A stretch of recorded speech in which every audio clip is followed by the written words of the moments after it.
I'm going to keep this intro as short as I possibly can because there's no amount of introducing Francis that will like do this justice, but the results were, as you're about to see for yourself, amazing. I was mind blown. I hope that it'll be helpful for a lot of you guys watching. Also, I want to add, for anybody that sees what we're doing and wants to experience it for themselves, I have a special discount code that you can access in the description, and you can book directly on the website. Yeah, I mean, I was away for 16 years and I just came back in September of last year. So I'm kind of readapting to it, but it's been nice to be back for sure. So I've met Francis, for everybody that's watching, I met Francis through our mutual friends here in San Chris.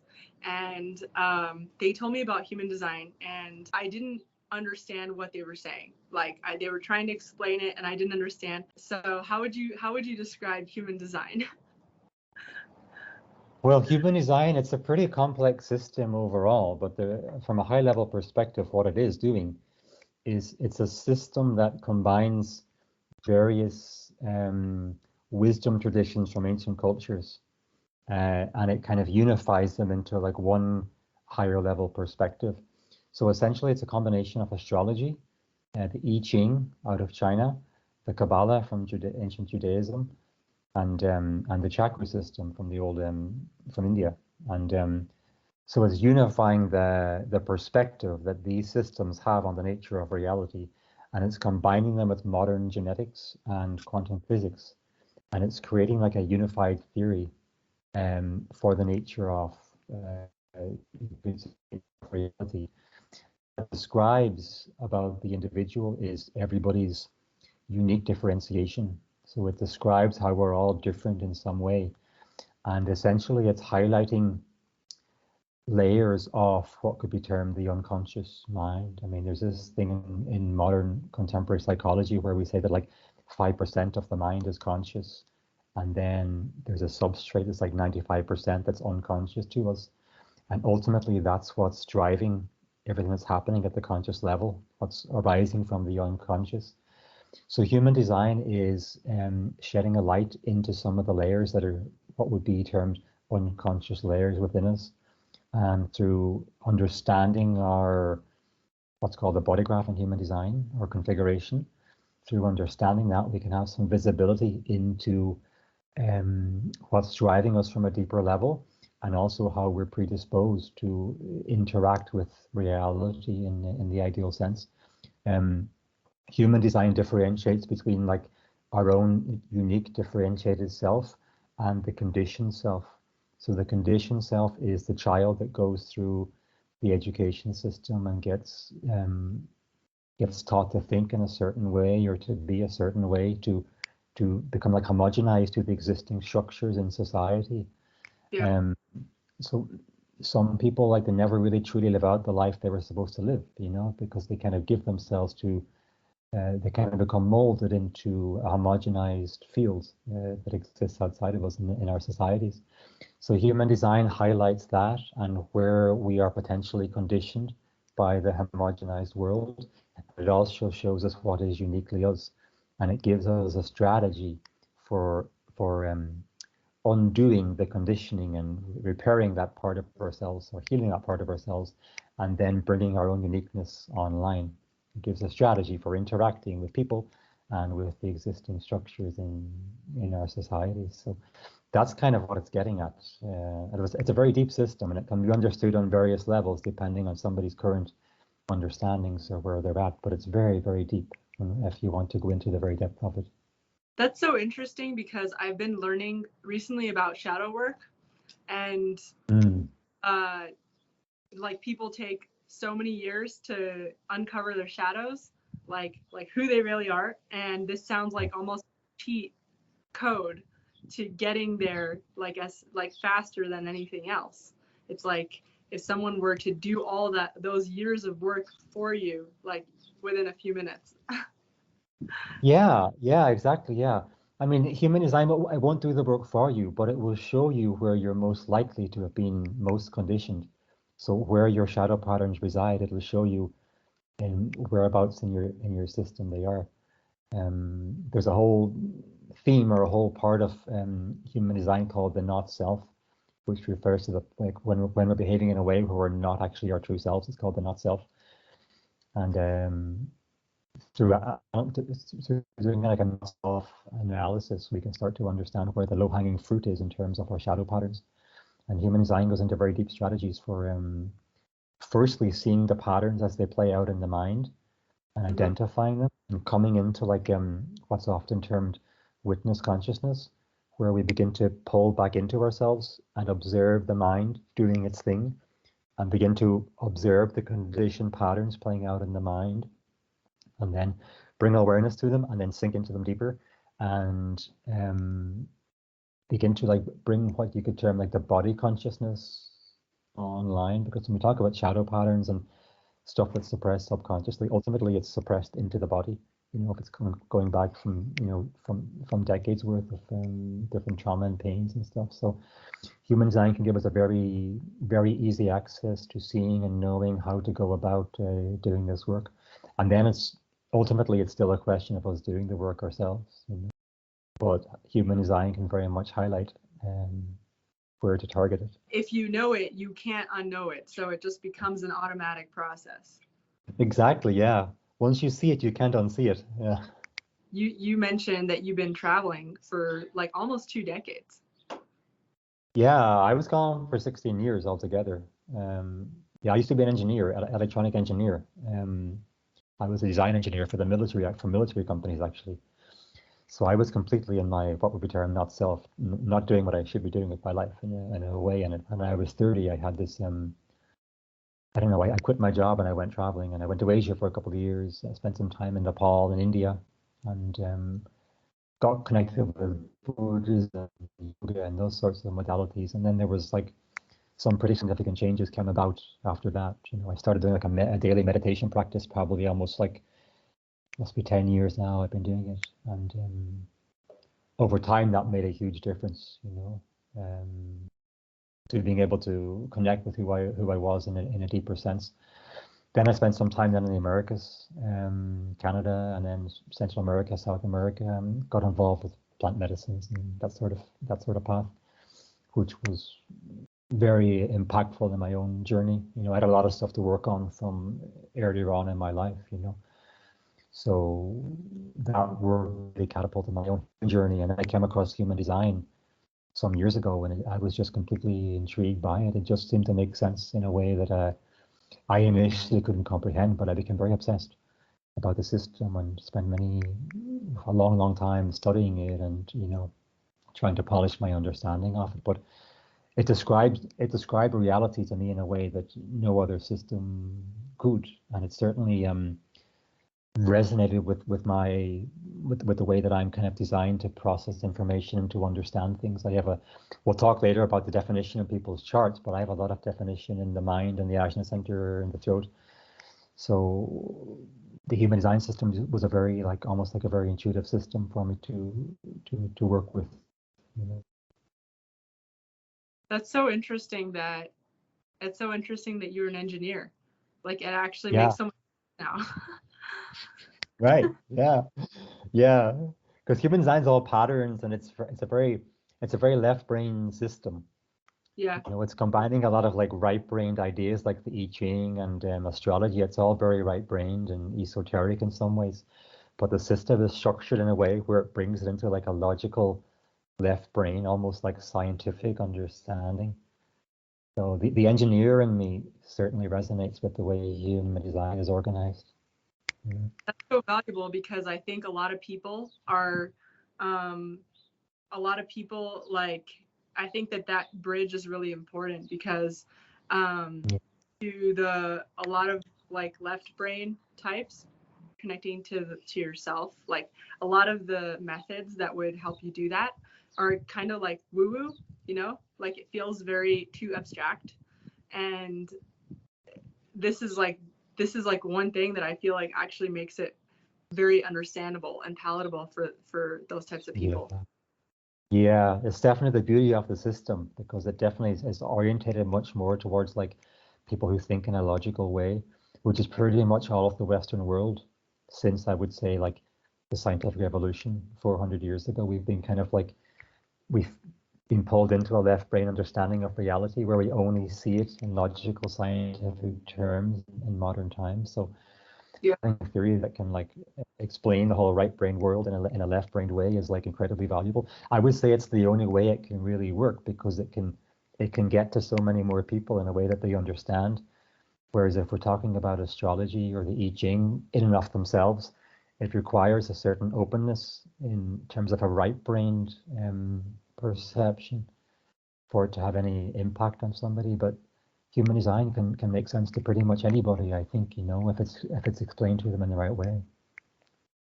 Yeah.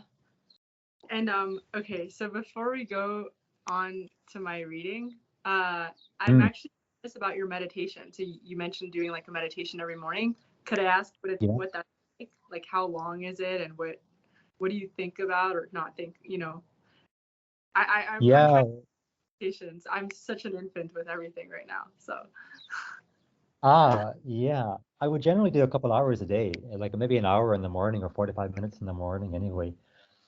It would be kind of unthinkable for me not to do it in the morning, because then if I kind of start the day and it's from a centered place, everything tends to run more smoothly. Whereas if I go into my day and I'm scattered, then I can forget about it, you know.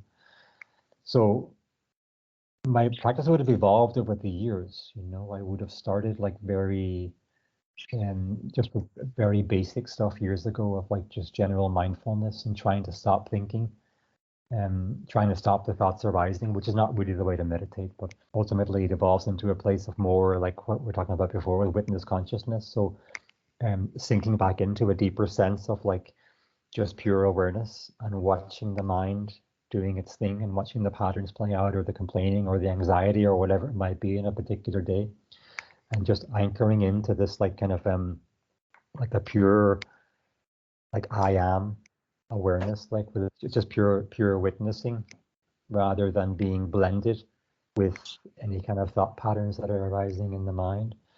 And so basically that's kind of my what I spend a lot of time doing. So it's thinking back into that and watching the patterns and then being curious about what's arising in the mind. So, you know, if there's a thought that keeps arising, then kind of analyzing that thought pattern and seeing the perspective that it's taking. Like, is this an old part of me that's seeing me from a different place, or that's comparing me to somebody else, or justifying something?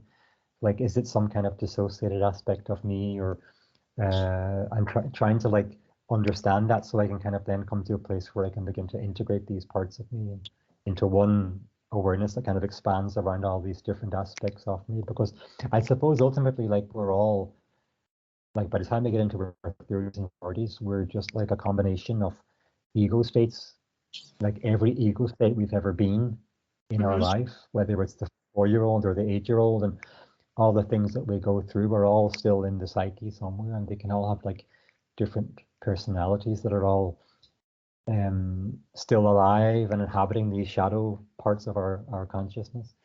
So a big part of the meditation is bringing awareness to those patterns or those parts of me, and then kind of like embracing them and holding space for them, and eventually like integrating them and coming into a deeper and deeper place of just pure awareness and peace and silence and spaciousness. So that's pretty much the sort of stuff that I do with meditation. But I still have my journey with it too. I'm certainly not awakened or like other people I've met. I still got a ways to go, but it's been very beneficial for me for sure. I can't imagine living my life without having a meditation practice, you know, because it's so beneficial in anchoring me, you know, into a place of clarity and like steadiness and stillness in myself. Yeah, I really hope to emulate that myself. Sorry about the birds, by the way. They're like, I don't know if it's No. just they're so loud. They're like, ah. Oh yeah. No, they sound okay here. They're it's quite nice to hear them actually. Yeah. Brings back memories of Sankers. Oh yeah. Mm. It's a beautiful town and it's beautiful. And today is actually a wonderful day. And sometimes we like to sit on this hammock right here and just it's really a wonderful life. Aside from diarrhea. That's Right, all. yeah, yeah. Yeah. I know. Yeah, that's a magical place though, for sure. Yeah. So are you ready to do my reading? Absolutely. Shall I share my screen here with you? Sure, yeah. And we'll bring up your body graph. So just for reference, like how did you get all this information? Like all this information that you're about to show me, like what what did you know about me before? Anything, yeah, I know. I didn't know so much about you at all, actually. Nothing. So But just your chart paints a pretty clear picture of what you're about. So it's kind of like I look at your chart and I feel like I have a good feel for what you're about and what you do. I haven't met you in person or anything or spent time with you, so I. So all you had basically was my name, how old I am, maybe my gender. Yeah. No, Yeah. all I had is your date of birth, your time of birth, and your place of birth. That's all I have. Okay, And okay. this produces the chart. Yeah. That is so cool. Okay, that's like incredible. So Yeah. nobody gave It you a is cheat incredible. Yeah. about. Nobody was like, "Hey, this is like everything to know about Pardes." No, no. Is everything coming through okay? You can see me and you Yeah. can see the screen. So let's dive in Okay. to your chart here. This is what's called your body graph. And it's composed of 9 energy centers, which correspond to the 7 chakras from the Hindu system with a few modifications. So basically, it's showing a map of your body, like I say, like an energetic layout of who you are at a deeper level. And each of these centers here deals with a specific energy in your body. So here at the crown, at the top here, we have like the crown chakra in the chakra system. This is like the head center, and this deals with a pressure, the pressure to think, the pressure to formulate an understanding of something. The Ajna center here down below it is where it's the center where we arrive at knowing how we know what we know. It's the process of arriving at knowing, mental conceptualization. Below that, we have the throat center, which is to do with expression. So depending on how this is wired up, or if it's wired up at all, it tells us if we're expressing from the mind, and if we are, is it logical or is it abstract? Or are we expressing from our intuition? Are we expressing from our ego, our willpower? It tells us the multitude of ways in which we can express. Below that is the G center. This is a kind of more of a mystical center. It's to do with love and direction. This is the part of us that pulls us through the deeper geometry in our life. Below this is the ego center. This is to do with willpower. How do we cultivate our willpower? Is it a stable resource for us, or is it conditioned by the outside? Next one down here is the solar plex center. This is the center that deals with emotions. So we experience emotions as an emotional wave in human design. And the center deals with how we experience that. Next one across here is the sacral center. It's the home of the life force energy and sexual energy. Next is the root center down here. This is a pressure, like an adrenal pressure deep in the body. That's pressuring us to either mutate or to provoke or to fight or to arise through the social hierarchy or that sort of thing. And the final one here on the left-hand side is the spleen. The splenic center deals with intuition and well-being, immune system, those sorts of things. So depending on how these centers are connected in our human design, this tells us how the energy moves through us, like from which center to which, and which centers are dominant and which ones are opened. So in a very broad sense, just from looking at your design, there's a very clear theme that plays out, because you can see you have this channel, or these series of channels going from the root center through the spleen and into the throat. And you have also the Ajna center defined going down into the throat. So when we look at the root center here, what you're seeing is like it's a pressure deep in the body to do something. And what it's doing here, it's moving through this channel, the 1858, towards your spleen. This is the channel of it's a channel that's it's called the channel of judgment in human design. But essentially, it's a channel that is on the root side. It has the energy to correct a pattern. And on the 18, you have the intuitive awareness around what the issue is, why the pattern is wrong, or what the pattern is that's wrong. So it's a pattern of correcting something, or offering a corrective maneuver. And then it comes through here, the spleen, into the 48 and the 16 then, which is actually a channel that kind of enables you to cultivate a a new solution to the problem that you've corrected. So the grand theme running through your design is a, a deep awareness of when a pattern is wrong or when an environment is wrong or something is incorrect, and a capacity to correct it and then to bring in something new. That's the core theme in your design. Um, all of this energy is deeply collective. So in human design, the different channels and circuits are split up into like individual energy or tribal energy or collective energy. So individual is like the creative artist, who's maybe writing their book or doing their painting down in the basement, and they're immersed in their own individual process. But then what they create out of that then is what inspires or mutates collective. Tribal energy is associated with people who are here to influence their tribe or their followers or their community, a subset of the grander population. And then people who are collective, like you are concerned with the entirety of humanity. So this configuration is essentially here to benefit the entirety of humanity, and it's designed to be of service in some way. And we'll go a little bit deeper into that. So that's the general overview of your design, but we've got to go through other specifics then to see how you actually operate within this framework. But does that make sense? Yeah, it does. It's actually, I was just thinking that it's very ironic that I have like a collective design because I think because like when I was in politics, I was very libertarian, and I think a lot of people kind of see me as like very individualistic. So Yeah. it's like this actually makes a lot of sense, but it's a little ironic too because Yeah. yeah. Right. Well, in a way, you are individualistic in a way, and I'll explain it in a second. But ultimately, that is driven for the collective good.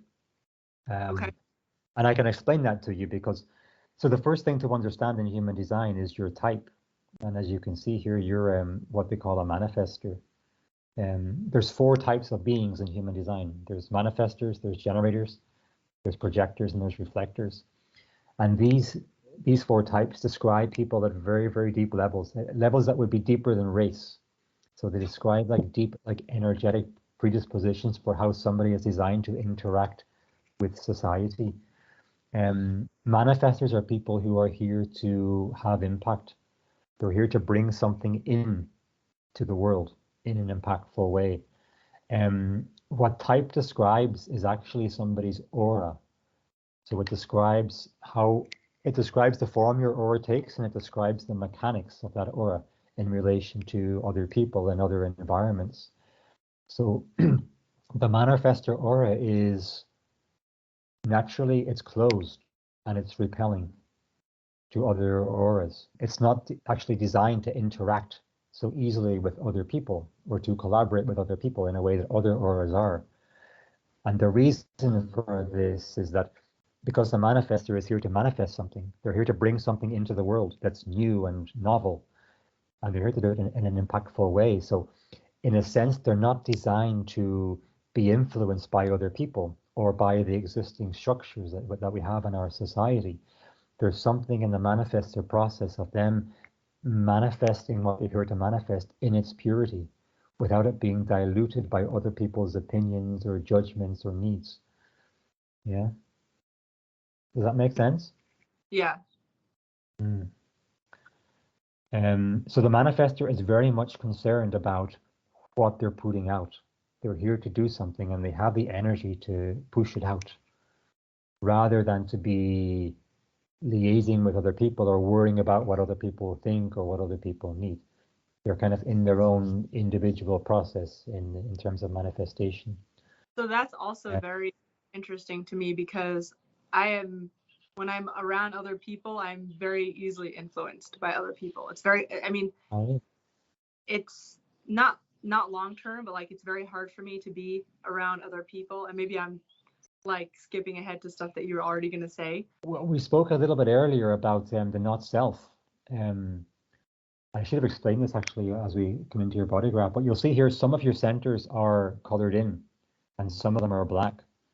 So those that are colored in, these are the parts that they're called defined centers. So wherever you have a channel connecting two centers, you get definition in both those centers.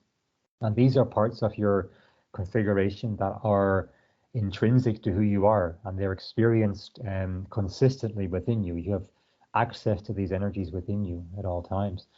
Anywhere you're black is where you're opened.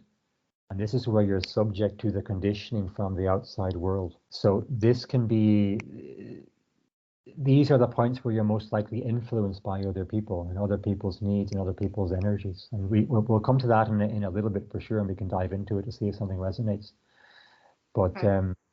the idea with a manifester, like if the manifester is aligned to their process, they're not so much influenced by the other. In fact, they're kind of totally in their own process by and large. Let me briefly mention the other three types, just so that people have an idea of just to put it together. So we have the manifester, who's like bringing something new in, like initiating something, almost like an Aries energy in astrology. You know, it's like impactful, fire, but short lasting. Generators are the second type. Generators are 70% of humanity. And generators are they're here to work in a generative capacity. They have like boundless energy for work, and they can work consistently day after day after day, and so they can maintain things and grow things and expand things. So for example, if a manifestor brings something in, the manifestor will bring it in, and then after a week or 2 weeks or a month or whatever, it'll just, the wave will die, and the manifestor will go back into rebuild its ideas and its strengths and its motive. The idea is that the generator then would take that idea and build it in society. The third type then is projectors, and projectors have no energy really at all whatsoever. But projectors, what they have is a vision. Projectors naturally see the higher vision for humanity. So projectors are here to guide, and in particular, they're here to guide generators in their process of generating. So, like most people who are working in a job, you know, as a generator, they don't really understand the bigger picture. You may have a physicist who's really good at understanding physics and mathematics, but they don't know much about philosophy, perhaps. They don't have the full picture, whereas the projector can see things from a much higher perspective and see the grander vision for humanity. So they're very much involved in the process of guiding generators. Essentially, they're here to wake generators up to their own potential. So do you know any projectors that might be famous people that I could think of? Barack Obama was a projector. Wow, I didn't know that. I mean, I Yeah, wouldn't have. That's interesting. yeah. Wow. And can't think of anyone else offhand, any famous ones. I know plenty of friends who are, uh, but famous people, yeah, I can't think offhand actually. Any famous projectors apart from Barack Obama. That's so interesting.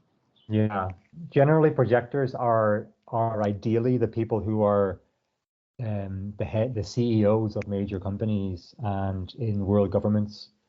You know, because they're not here to work, but they're here to guide. They're here to guide everybody else because they have such a connection to the grander vision. But projectors have many problems because they're very sensitive, and they tend to get very conditioned by the way things are in the world right now. So the world is probably moving into a time when projectors will find their true power at some point in the coming years. But right now, life can be very difficult for them because they get so conditioned by the craziness that there is in the world. You know. So the last type is reflectors. It's like 1% of the world's population, and reflectors are people who like reflect back the health of society. So if you think about manifestors, bring it in, generators grow it, projectors guide it, then we arrive at a new world or a new society, and then by looking at a reflector, you see reflected back in the reflector the health of the society that we've generated. So they're kind of like a barometer for humanity in a way, and they're very different beings altogether. But each of these four types are incredibly different. And so if you look at other types to yourself, they probably almost seem alien. I mean, to me, they do at least, you know, different types. I'm what they call a manifesting generator. So essentially, I'm a generator. And when I really try to understand manifestors or understand projectors, I think it's so different. To really understand what type is to, in a very profound way, to be so different. You know, to be wired up in such a different way, to engage with society in a completely different way. So, yeah, does that make sense? Yeah, it does. And actually, I have another question. Yeah. Sorry that I'm asking so much like No, before. please ask. Please ask. So I just noticed that like, okay, so there's different colors in the graph. So there's Yeah.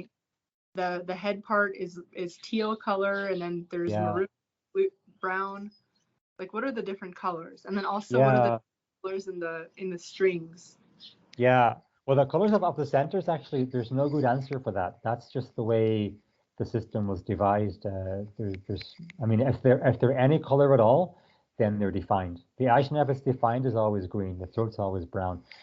But the fact is, it's colored in, so it's defined. But there's no deeper reason for the color. That's just the way the system came in for whatever reason. Okay. But to answer the question about you can see the gates here in the channel. Some are white and some are red. Mm-hmm. This is very important because you can see here on the right-hand side of your chart, you have the white definitions, and on the left side, you have the red. So basically, in a very broad sense, what's on the right-hand side here in white represents your conscious mind, Okay. and what's on the left in red is your unconscious. So any gate that you have in red, according to human design, is unconscious to you. You don't have conscious access to it, at least not in the early part of life when you're young. But as you age and you become wiser and become more and more healed and step into your true power, this starts to come more online.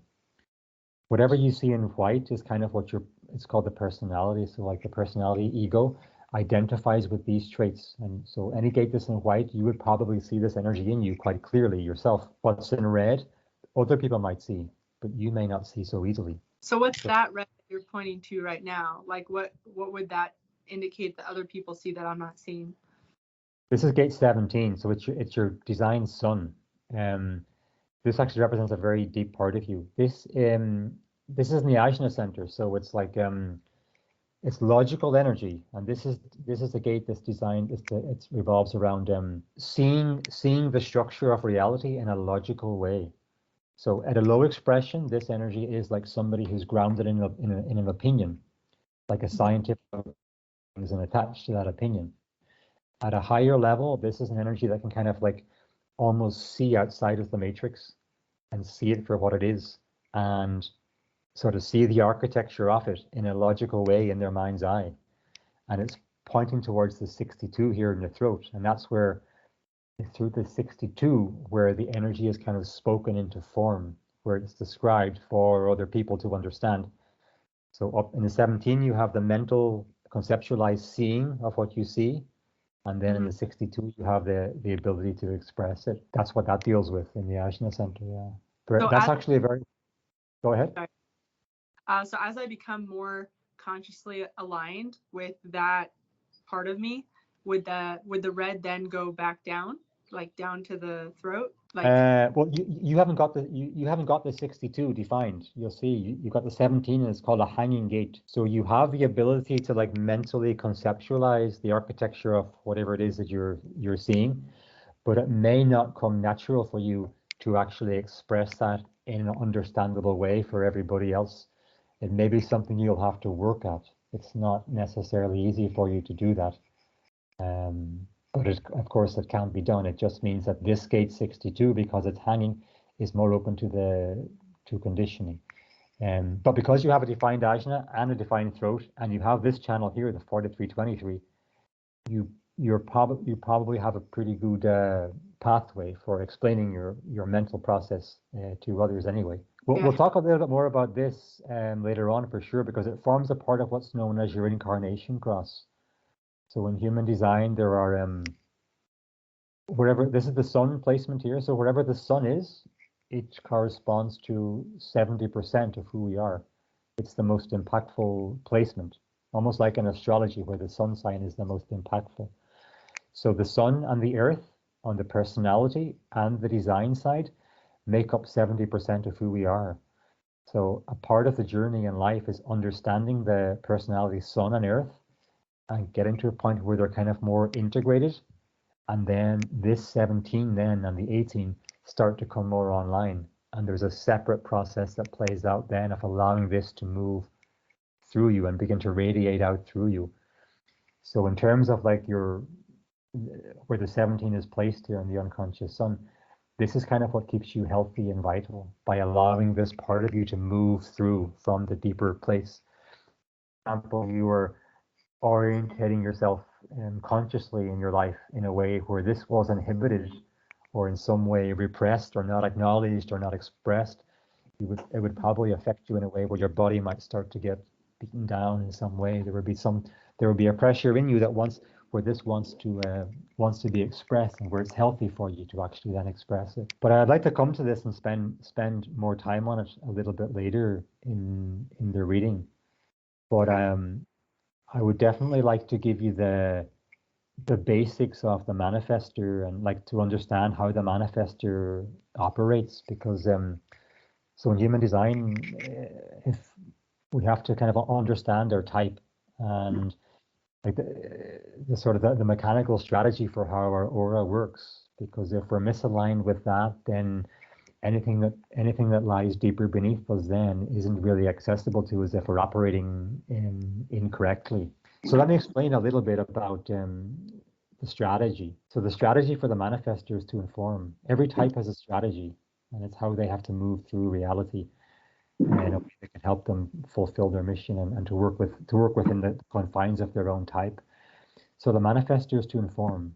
And basically this comes down to the fact that there's a pressure within you, in your case down in your root center, there's a pressure within you to correct patterns that are incorrect, or something that's not harmonious. And you'll have an impulse as a manifestor to do your thing, in whatever capacity you're going to manifest. It will be something that's like impactful and sharp and penetrating to others. So the strategy of informing for a manifestor is that it's this process of saying what you're going to do before you do it, because the manifestor will have this tendency with the closed and repelling aura to kind of push others away, and almost in a way like potentially offend them or upset them in some way, because the manifestor is very often in their own deep process of manifesting what they're here to manifest, and they're not necessarily attuned to how it affects other people who may be generators or projectors in the world around us. So when the manifestor learns to inform everybody around them of what they're doing, that gives them the space, because people say, okay, now I understand. I'll give you whatever you need, 6 hours to do your project, or a week to go on holiday, or half an hour in your room to recharge your batteries, and you get the space to do that. If the manifestor doesn't get space, the not self theme is anger, because the manifestor has such a deep urge in them to push something out and to manifest what they're here to manifest. And if they get inhibited or blocked by other people, by a partner or by friends or by family, or simply by the structures that exist in the world today, then anger is the result, because they have the necessity to get it out. And if they're being blocked, then they get angry. And this is a core theme for, generally speaking, for manifestors. Some are very explosive, I've seen, and some are, not so much, but it's generally a theme. I'm not sure if you relate to that not self theme of anger in the manifestor or not. Very much, very much. Do you? Like, I do very often, but when I do, it's like, I get really angry. The constant need to inform and communicate, it's very much like, anybody who's been watching my channel for a while knows this already, that I need to share all the time.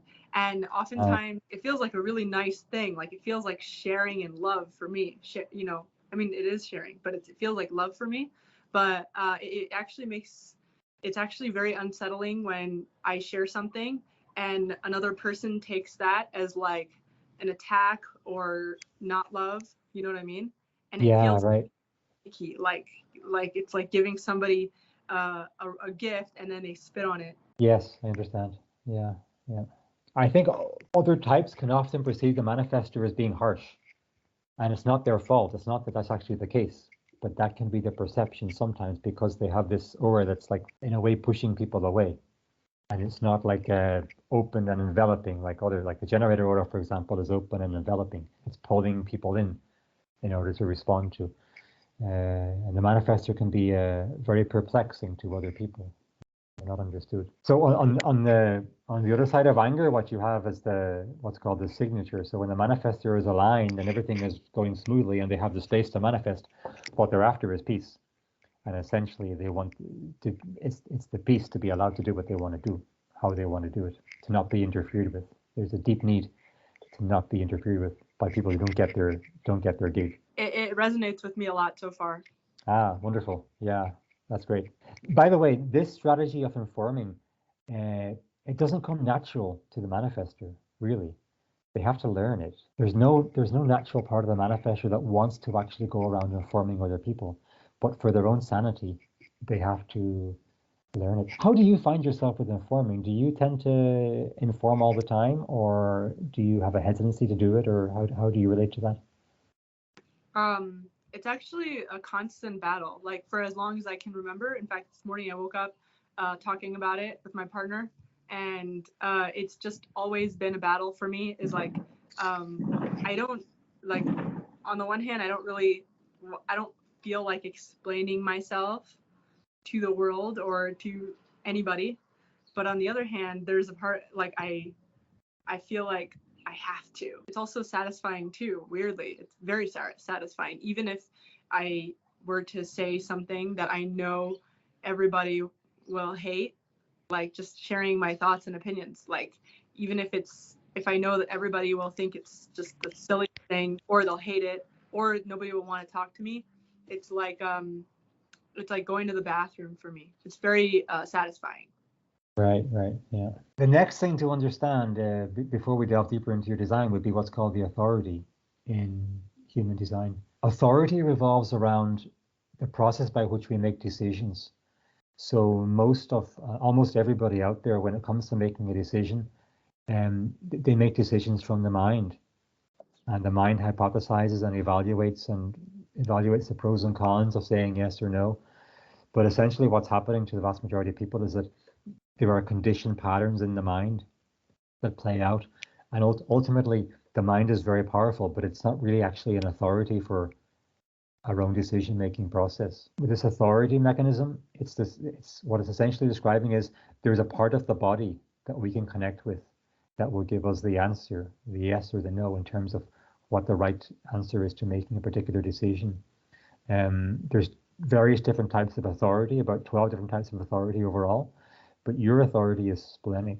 And essentially, this refers to your spleen center here, which is defined. Splenic That's authority relates to intuition. So basically, what this is saying is that if you're making a decision in your life, you should always anchor into your intuition as opposed to listening to what your mind says.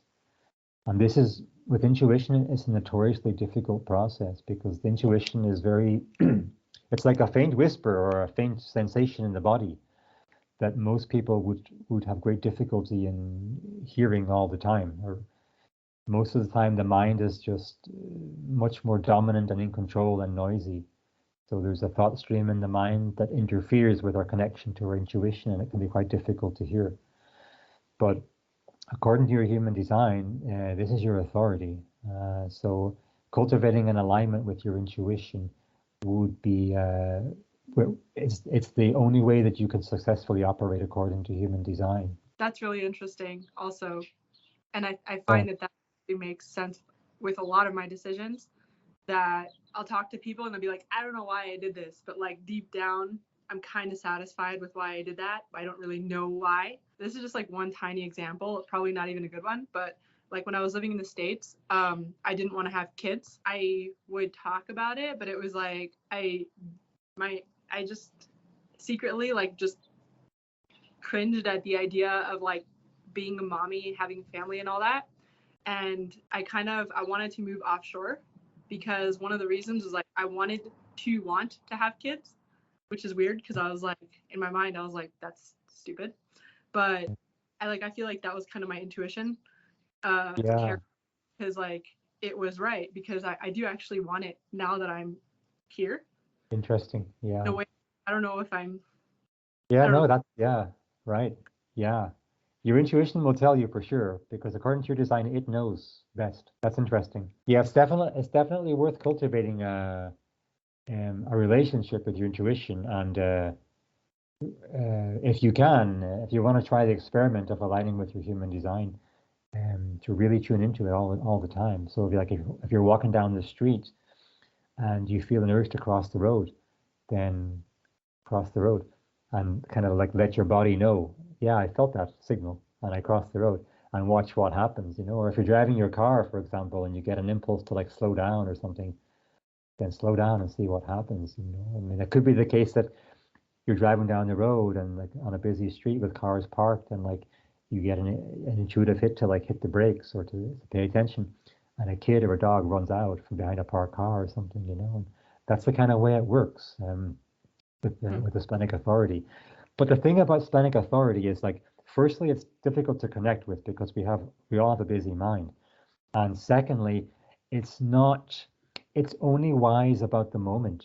It's only telling us like what's safe or what's not safe in the moment. It's not extrapolating out across time. So the spleen is an awareness center, but it's only aware in the moment. It's not aware like the Ajna center, which is like across the span, the spectrum of time. So the spleen just gives you a hit in the moment. It gives you the warning or the impulse or whatever it is. And it speaks once and then it stops, doesn't repeat. And if I was to ask you a question now, you may give an answer from your intuition, but then in 30 minutes time, you may give a different answer because it's only working in the now. It's kind of primal in that sense. Other people, for example, could have emotional authority here in the solar plexus, and this is very different. This is like getting clarity over time, settling into like an emotional clarity across a period of like days or weeks or months, perhaps, about a decision. So when someone makes a decision from here, there's tremendous clarity across a span of time. So there's a greater degree of certainty around this is the right thing to do for my future path. Whereas splenic authority is just moment to moment to moment to moment. So it may seem my decisions are a bit impulsive because while somebody might be making a decision that is emotionally led, that it kind of becomes clearer over time. Like I don't have that center defined. Exactly, yeah. You experience that emotional clarity inconsistently. You can't rely on it because it's open according to human design. But because your spleen's defined, this is what's consistent in you. So apparently, according to human design anyway, this is always right for you. It's always giving you the truth in the now. But it's difficult, for people to manage this one, to really anchor into it because it's such a subtle voice or sensation that arises. And for it to rise above the mind might require a bit of practice. Time and nature is great, in the forest, in your own aura, to really lean into it. Like stuff that relaxes me in my body, like maybe like baths or yoga, stuff like that also. Yeah, that'll make it easier because that'll quiet your mind and it'll bring your awareness into the body more. And then from that place, then it's much easier to hear these subtle yearnings from the intuition. Now, if we're, for example, in the office or something and we're around tons of people, there's a lot of chatter and there's a lot of stuff going on, and the mind can get busy, and we can be rushing around and drinking coffees and getting wired and busy and all that stuff. It's not conducive to really cultivating a relationship with connecting with this. But I mean, I would just say, like, in the initial process of connecting with it, it may be helpful to have like grounding practices, like whatever it is you do, qigong or yoga or forest walks or whatever it is that resonates with you. Whatever brings you into the body more would be definitely very beneficial for connecting with this and seeing, is it like a voice, like a whisper, or is it like an inner knowing, or is it like a body sensation, like a resonance that runs through one side of your body, or you may experience it in a few different ways. I'm not exactly sure how, because everyone's a little bit different in it, So I have another question. Yeah. There's so many questions. So there's this really big red line going from the spleen to the throat center. Yeah. So what does it mean? And also, as I become more aligned with as my like intuition becomes more aligned with my conscious mind, would I see more white there? No, it'll always be red in your chart, but the red part may become more integrated into your awareness as you carry on in your journey. You'll begin to relate to this capacity in you much more easily as you continue on your path. Initially, this part may be just a mystery to you. You may not even see it in yourself, like when you're 20 or 15 or something. As you get older, it'll come in more to awareness. It's more like the awareness that's at the base of who we are sort of expands around this, and it becomes like more integrated. And we begin to identify more with all of this rather than just the personality or the parts that are in white. Well, so that would basically be my radar in a sense. My senses are picking things up that my mind isn't aware of yet. Yeah, I'm not sure about radar, if radar is the right word. Basically, like what you have in the 48, this is called the gate of depth. So it's a gate that it cultivates wisdom through repeating a pattern and getting really good at something. It's kind of Mhm. like if you think about the 1854 here, 1858 in the Channel of Judgment here, which is like the pressure to correct and the intuitive knowing about what to correct, that moves through into this is like one full circuit. It moves through into then cultivating a degree of expertise in something that can become a solution that's expressed through the 16 for the Mhm. collective. So it's like in the lower channel here, let me bring it all up for you so you can see it more clearly. In the lower channel here, what you have is the ability to fix the pattern, and what you have here is the ability to propose a solution, and from a very broad, high-level perspective.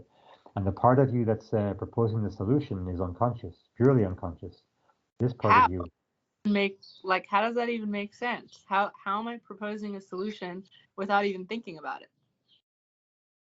Oh, because it's coming from here. It's coming from your root pressure. This, the manifester in you, the manifesting energy is pressurized from your root, and it's pressurizing the splenic awareness, and then moving through the throat. So that's all happening in you beyond your mind. This part of you here, which we should dive into now, maybe if you want. Your Yeah. mind is extremely powerful, but it's a whole different part of you that's complementary to this part of you. This is the bones of who you are, really, as Pardes. And then this part of you is like the little antenna that is beaming off all the insight and the wisdom and the way you see things to other people. But the energy isn't moving from your manifesting potential isn't moving from the mind at all. That's coming from the root center through the That's spleen. so for me to understand. Is it? Ah. Do you see yourself more as do you experience yourself as the mind, would you say? My mind is very active. I've always been so this is I think maybe the part of me that needs to align more with my body and why I'm even on this sort of journey. Um, I've always been extremely sensitive and almost in conflict with my body. Everything has until now has been just trying to get away from from all the stimulation. So like I will propose I'm constantly hearing problems everywhere I go. Everything is a problem. Like even just like, you know, everything is a problem and I'm constantly trying to Mm, fix problems. But also I feel almost in conflict with this whole problem mm, solving because I don't want to be that person that comes and tells you that you have a problem or is like telling you what to do. mm, mm, mm. Yeah, So I'm yeah, mostly trying to run away from yeah, places that where problems exist.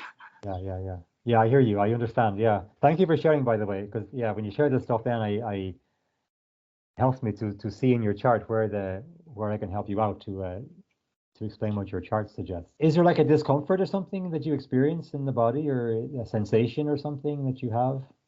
Yeah, like right here, and I'm even more attuned to this because, but right here in my neck, my right neck, like it hurts a lot. And in fact, I had an infection, like, but the Oh, infection happened after I started having this pain. So like, I had this pain for about a year before I even had a physiological problem here. yeah. Interesting. The Yeah. tension before the problems, Right. and I don't Yeah, even know what am I doing with my neck. I'm being I'm always trying to be so careful with like not being unaligned with my neck. yes. There's, Yeah. Yeah. I mean, who knows what the root of it is, but my understanding is that any kind of physical symptom um, initially manifests as some kind of blockage, like emotional or energetic or something somewhere in the body.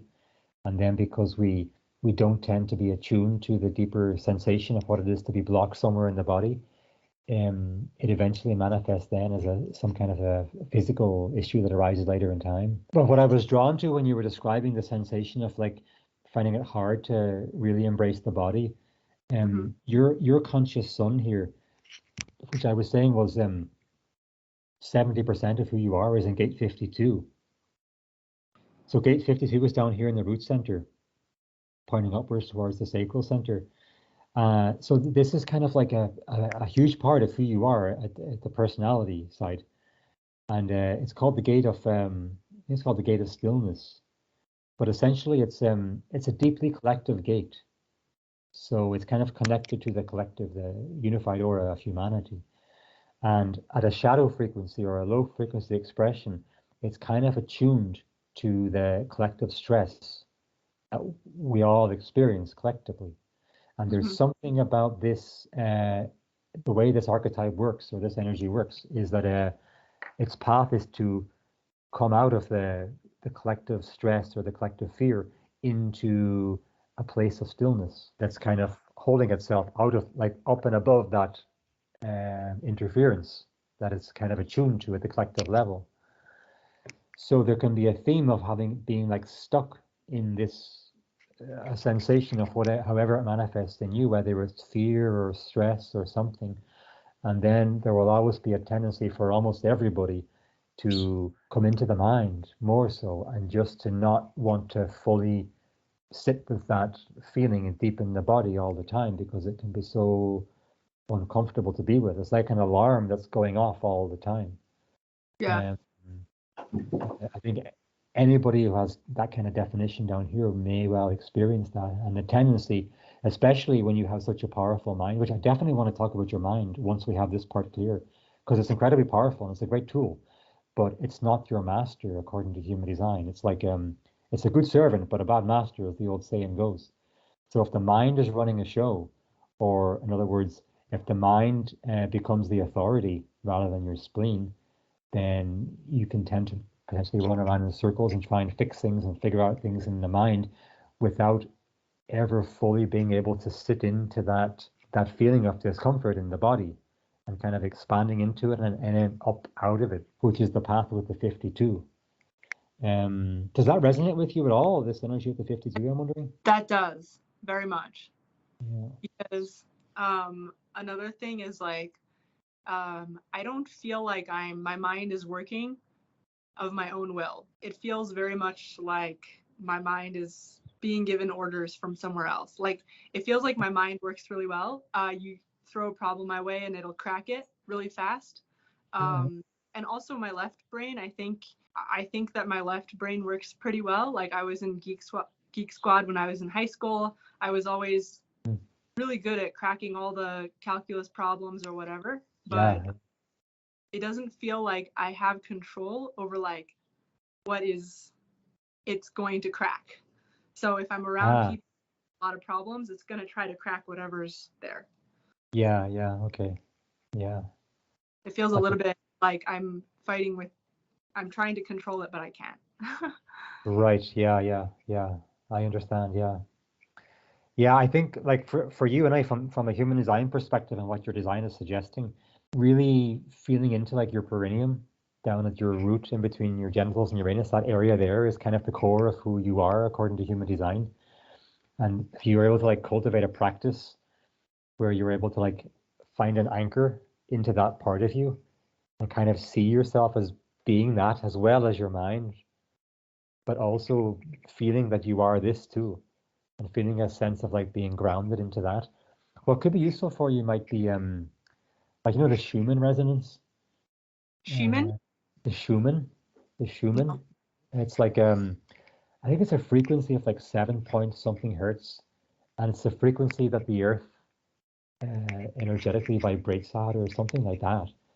But it can kind of help bring the mind into like a resonance with the Earth, more so than being more airy in its own patterns.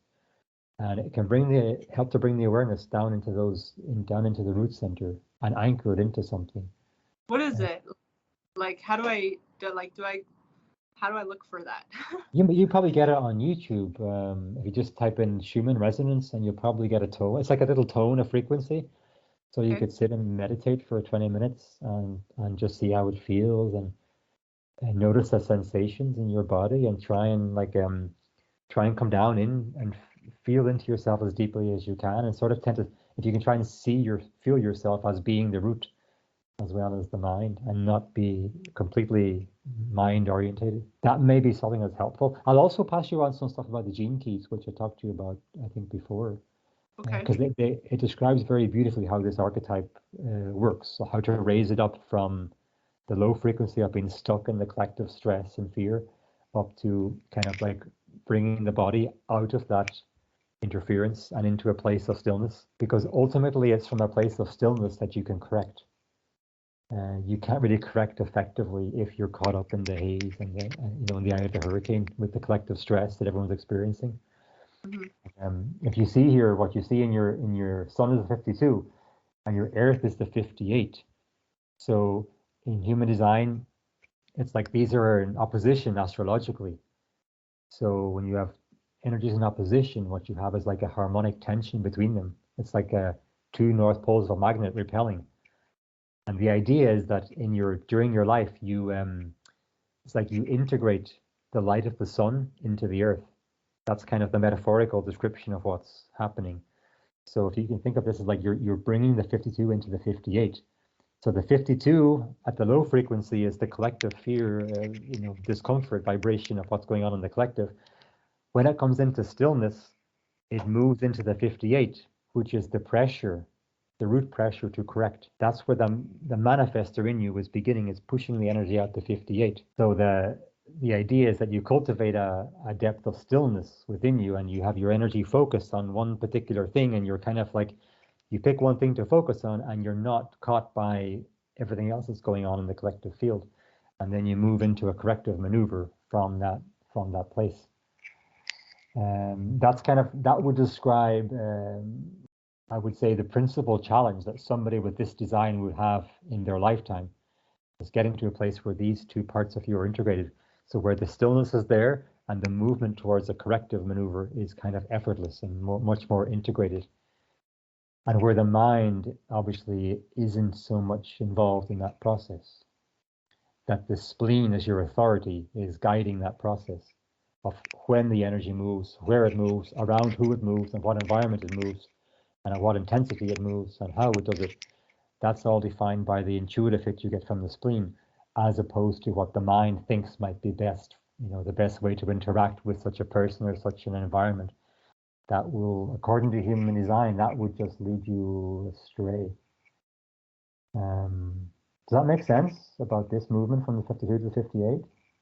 Yeah, it makes a lot of sense. And one thing that I'll add, which I'm sure the graph probably has an explanation for this, is that another thing that makes me really angry is, like, usually when I bring problems to other people, I already have a solution for it in my body, but I kind of like don't really want to trust it. So like, this is not talking about anything that we talk about, because I really actually, I'm talking to you because I'm trying to get to know myself. So please keep bringing me solutions and suggestions, please. Like, for but there's some times when I will do something that somebody else suggested, and then I'll get really angry at myself later. I'll be like, like, I already knew what I was supposed to do. Right. Yeah, I understand. Yeah. Right. Yeah. So you're definitely attuned in some way to your intuition, but it may get overpowered in the moment sometimes, I'm hearing. Yeah, it is very much in the moment. Like, if it's usually something that I haven't been with for a while, it's like in the moment somebody else is like, yeah, like this thing should happen or whatever, and then I'll like go along with that thing, and then later like kicking myself. Yeah. Cool. Yeah.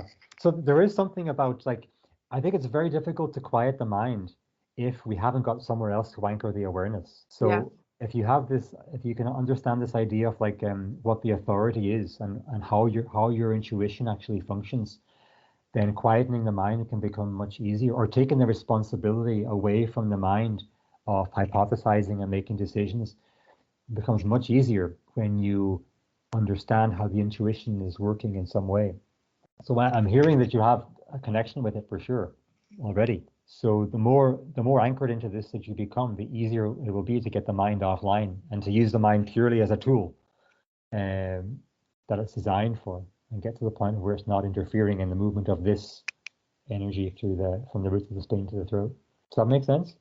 Yeah, it makes a lot of sense. Before we leave this part of your design, I want to just mention that the channels in human design, they work in different ways. Like, so they're either projected, they're manifesting channels, or they're generated channels.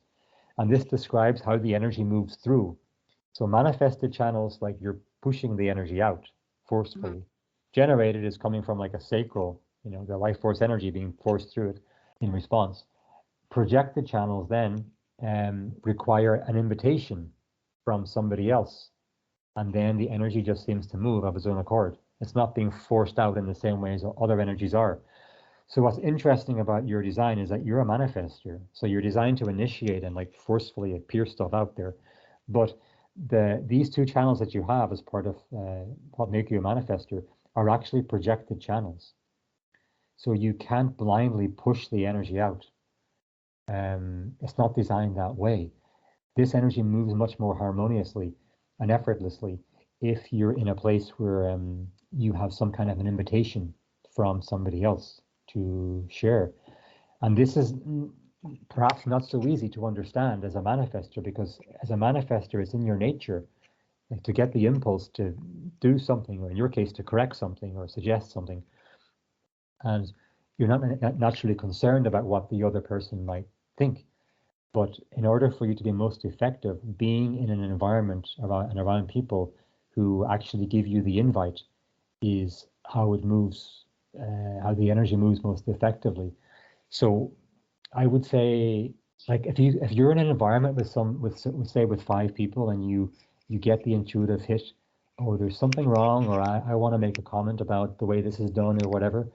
If you can kind of use your intuition to tune into other people in a way and try and sense like an energetic in for your energy, if that makes sense. Yeah. And if you can feel in somebody, let's say through the process of informing, if you can sense that somebody is actually open to this more than another person, then you can sort of direct it towards them or direct it in that way rather than pushing it out more blindly. That might be helpful in terms of your experimentation. Yeah, I find that what you're describing, like an environment where people are kind of like inviting for that to come out. I see that like part of the reason why I love being, kind of living this like nomadic lifestyle, is that the places that we're living in, we meet a lot of people that are on a similar journey. They're kind of like on a path to self-discovery. Yeah. And those kind of people are so inviting. Like they're like, yeah, tell me everything. Yes. Right. That's so different than what I'm used to, because you've had this experience like when you're sitting in an office and you're kind of living the 9 to 5 life, or you're around other people that they can't afford to be shattering their paradigm right now because they're structured place. They don't want to hear it. And then you're surrounded with problems that you can't fix and you can't even talk about, and it feels very drowning. Like Yeah, exactly. Yeah. Very beautiful how you describe it. Yeah, I think that's exactly it. So using your intuition to really feel into who and where and how will be the key to having the most impact for you. Yeah, where you are now in St. Chris, yeah, you'll find plenty of invitation, I'm sure, for people that like yourself, for sure. Does that make sense about this whole manifesting part of you? So like you're a manifestor who's acting through splenic authority, and you're informing, and you're kind of intuitively feeling into when and where and how. yeah. Is it? You've got a picture, yeah? Because I want to talk about your mind too. I don't want to, because we have talked about it a lot, but we haven't talked about the value it offers. We've talked more about the potential interference, but.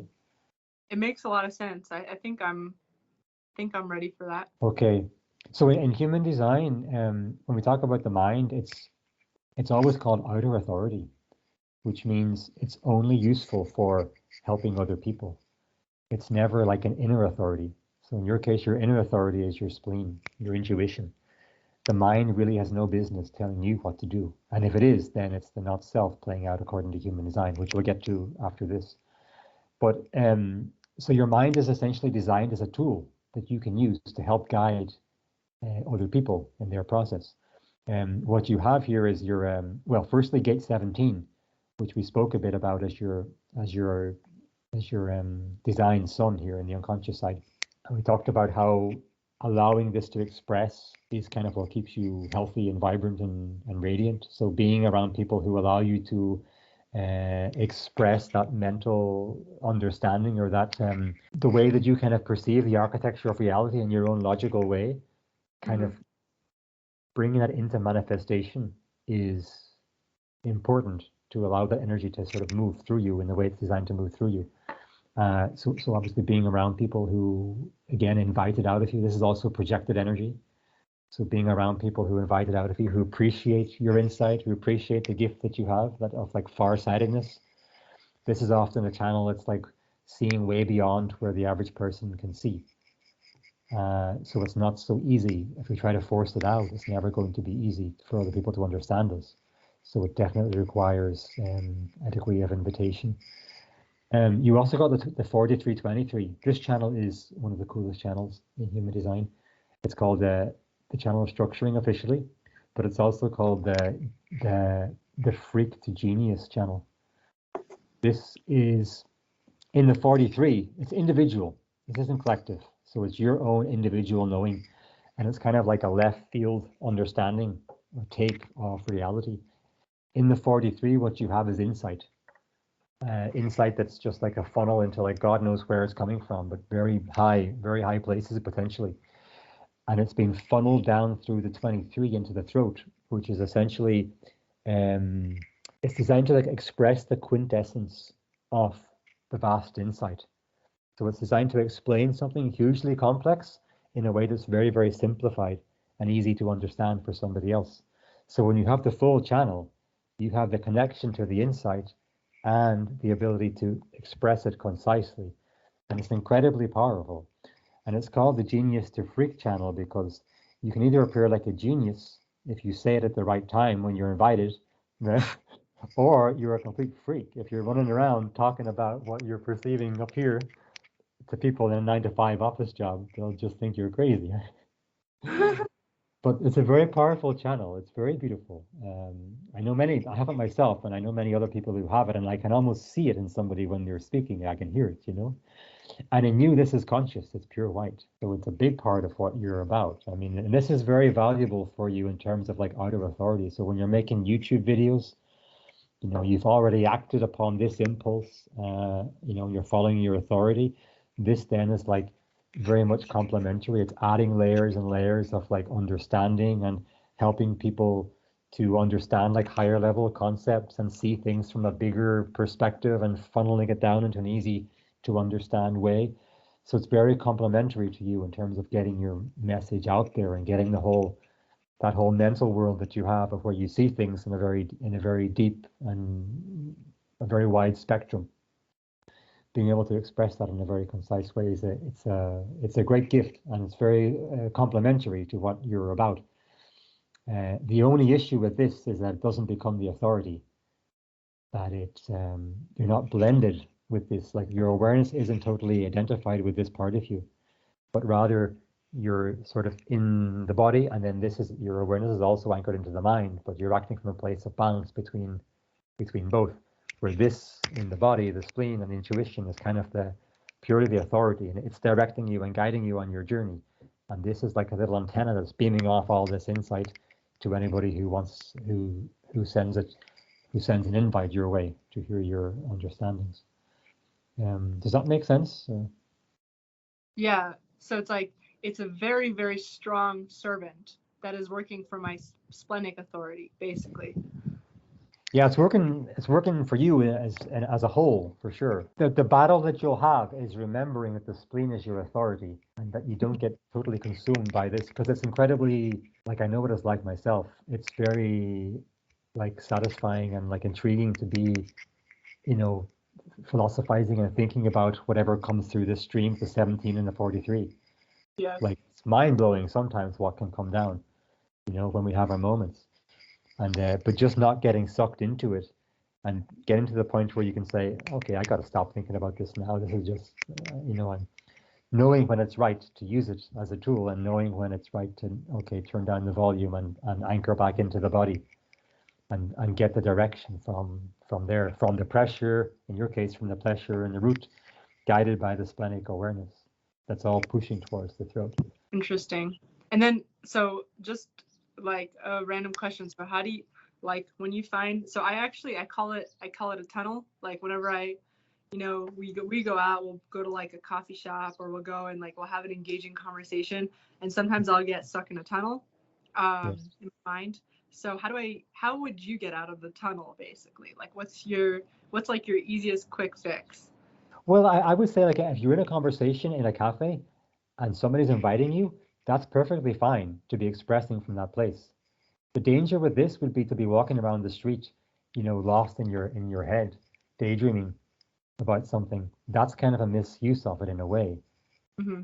if that makes sense. But coming out of it essentially is like um I mean stuff like meditation can be very helpful to develop the muscle of the mind to be able to pull away as soon as we recognize, okay, I'm lost in this pattern again, and to come back into a place, to an anchor, like a place of home or a home base where we're Hmm. just like kind of witnessing, okay, this is what is right now, and then anchoring the awareness back into the body as opposed to being stuck in there for hours potentially. But it's a process of exercising the muscle of being able to pull away. I had this actually, I can share a little personal anecdote, but I have this channel here and this other channel beside it, and I was very much pulled into my mind when I was before I began this journey. I lived entirely up here, I would say. And it was very difficult for me to pull my awareness out of it. It was just so enjoyable to be in that place of thinking and seeing ideas and seeing this grander vision. It was very alluring, and I hadn't got the muscle power in my mind to pull out of it.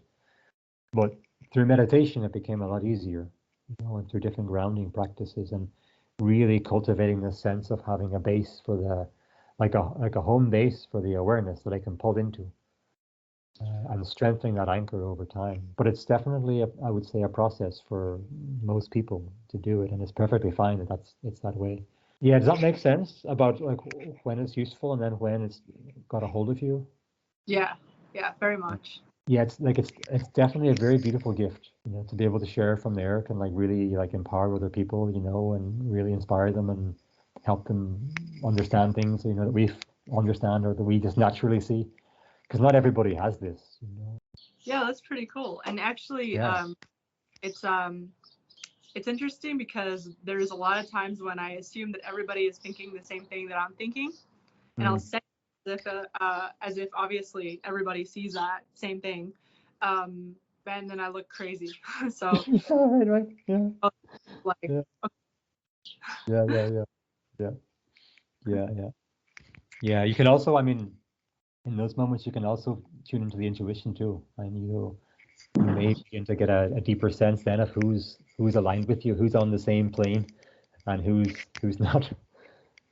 Then you sort of know when you can express it and when not to. But generally, it's invited. It's best expressed after an invitation. It's purely projected energy. There's no motor center behind this that's pushing it out. It's just a little pressure here in the head center. But it's like you open the gate for the dam and the water just flows of its own accord. That's kind of how it's designed to flow through like an energetic opening in the other. so I have a question. So Yeah. you've tried quite a bit. Are there any places where that stand out in your mind as places that have a lot of that inviting generate energy? Sorry, a lot of the For people, inviting. yeah, for people like us, I would say like I find it very much more present in the Americas, like where you are in San Cristobal, a Yeah. lot down there for sure. Guatemala around Atitlan, uh, Okay. down in I love Peru as well. I found that a lot down there, and Pisac up in the Sacred Valley. I think anywhere where you have conscious communities. You know Pisac? No, the joke about Pisaclandia, like Portlandia. No, is that what it's No, called? no, I just heard it as a joke because Pisac, the people compare it to Portland. Do So they? yeah, because I've never been there, but apparently a lot of hipsters live in Pisac, so they call it Ah, yeah. Pisacland. Ah, right. Yeah. But I Generally, I would say see it. It'd be anywhere you have like the formation of conscious communities. hmm I find that the inviting energy for this kind of stuff is very much there. There's an openness. I've I always found that in those sorts of places. I would love to have more of it. That's Yeah, yeah. I must send you on some contacts in San Cruz. I know some good communities there. I'll send you them on later. Uh, but yeah, there's a lot of good folks who would be very inviting to this sort of stuff for sure. So does that make sense, or is it clear? I have a question, but you Yeah. might be into it already. Go ahead. So I noticed in the triangle right next to the emotional center, Mm. the little triangle with the red So, line, that one. Why is that black and why is there a big red line coming out of it? well, it's black because it's undefined. So there's no channel connecting this center to another center. So it's undefined, which means it's open to conditioning. You have one activation here in the 21. So your Venus, your design or unconscious Venus is activating gate 21, the gate of control. But because you haven't got the 45 in the throat, you haven't got the full channel, you have no definition.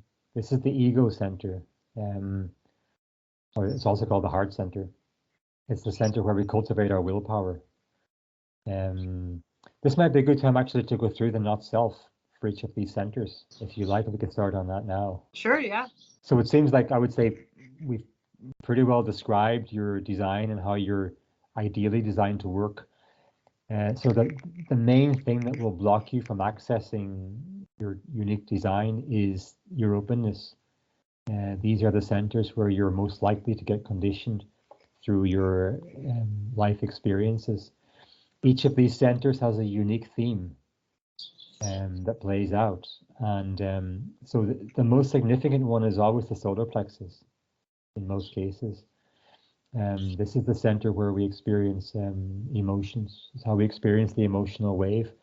So by having this center open, what this means essentially is that you have like you could say like an empathic ability within you where you're open to feeling the emotional wave of other people around you.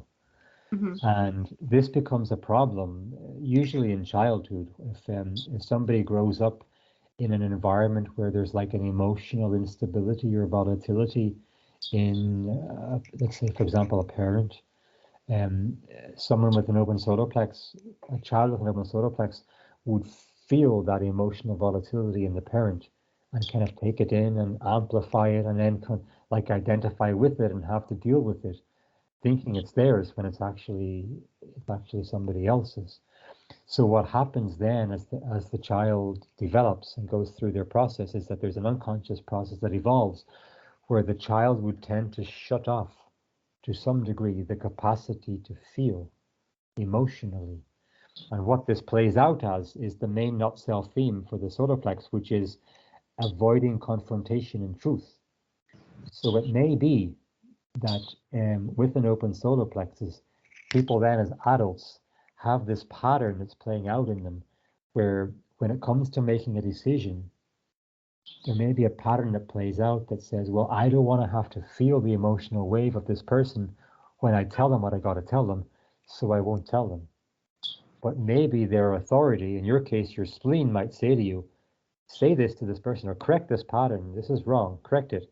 But then the not self solar plexus, which will emerge firstly as a pattern that you can see in the mind, will say, no, I don't want to say it because I'll piss him off and I got to deal with him for 3 days. And essentially what it is I got to feel his emotional reaction to what I'm going to say to him.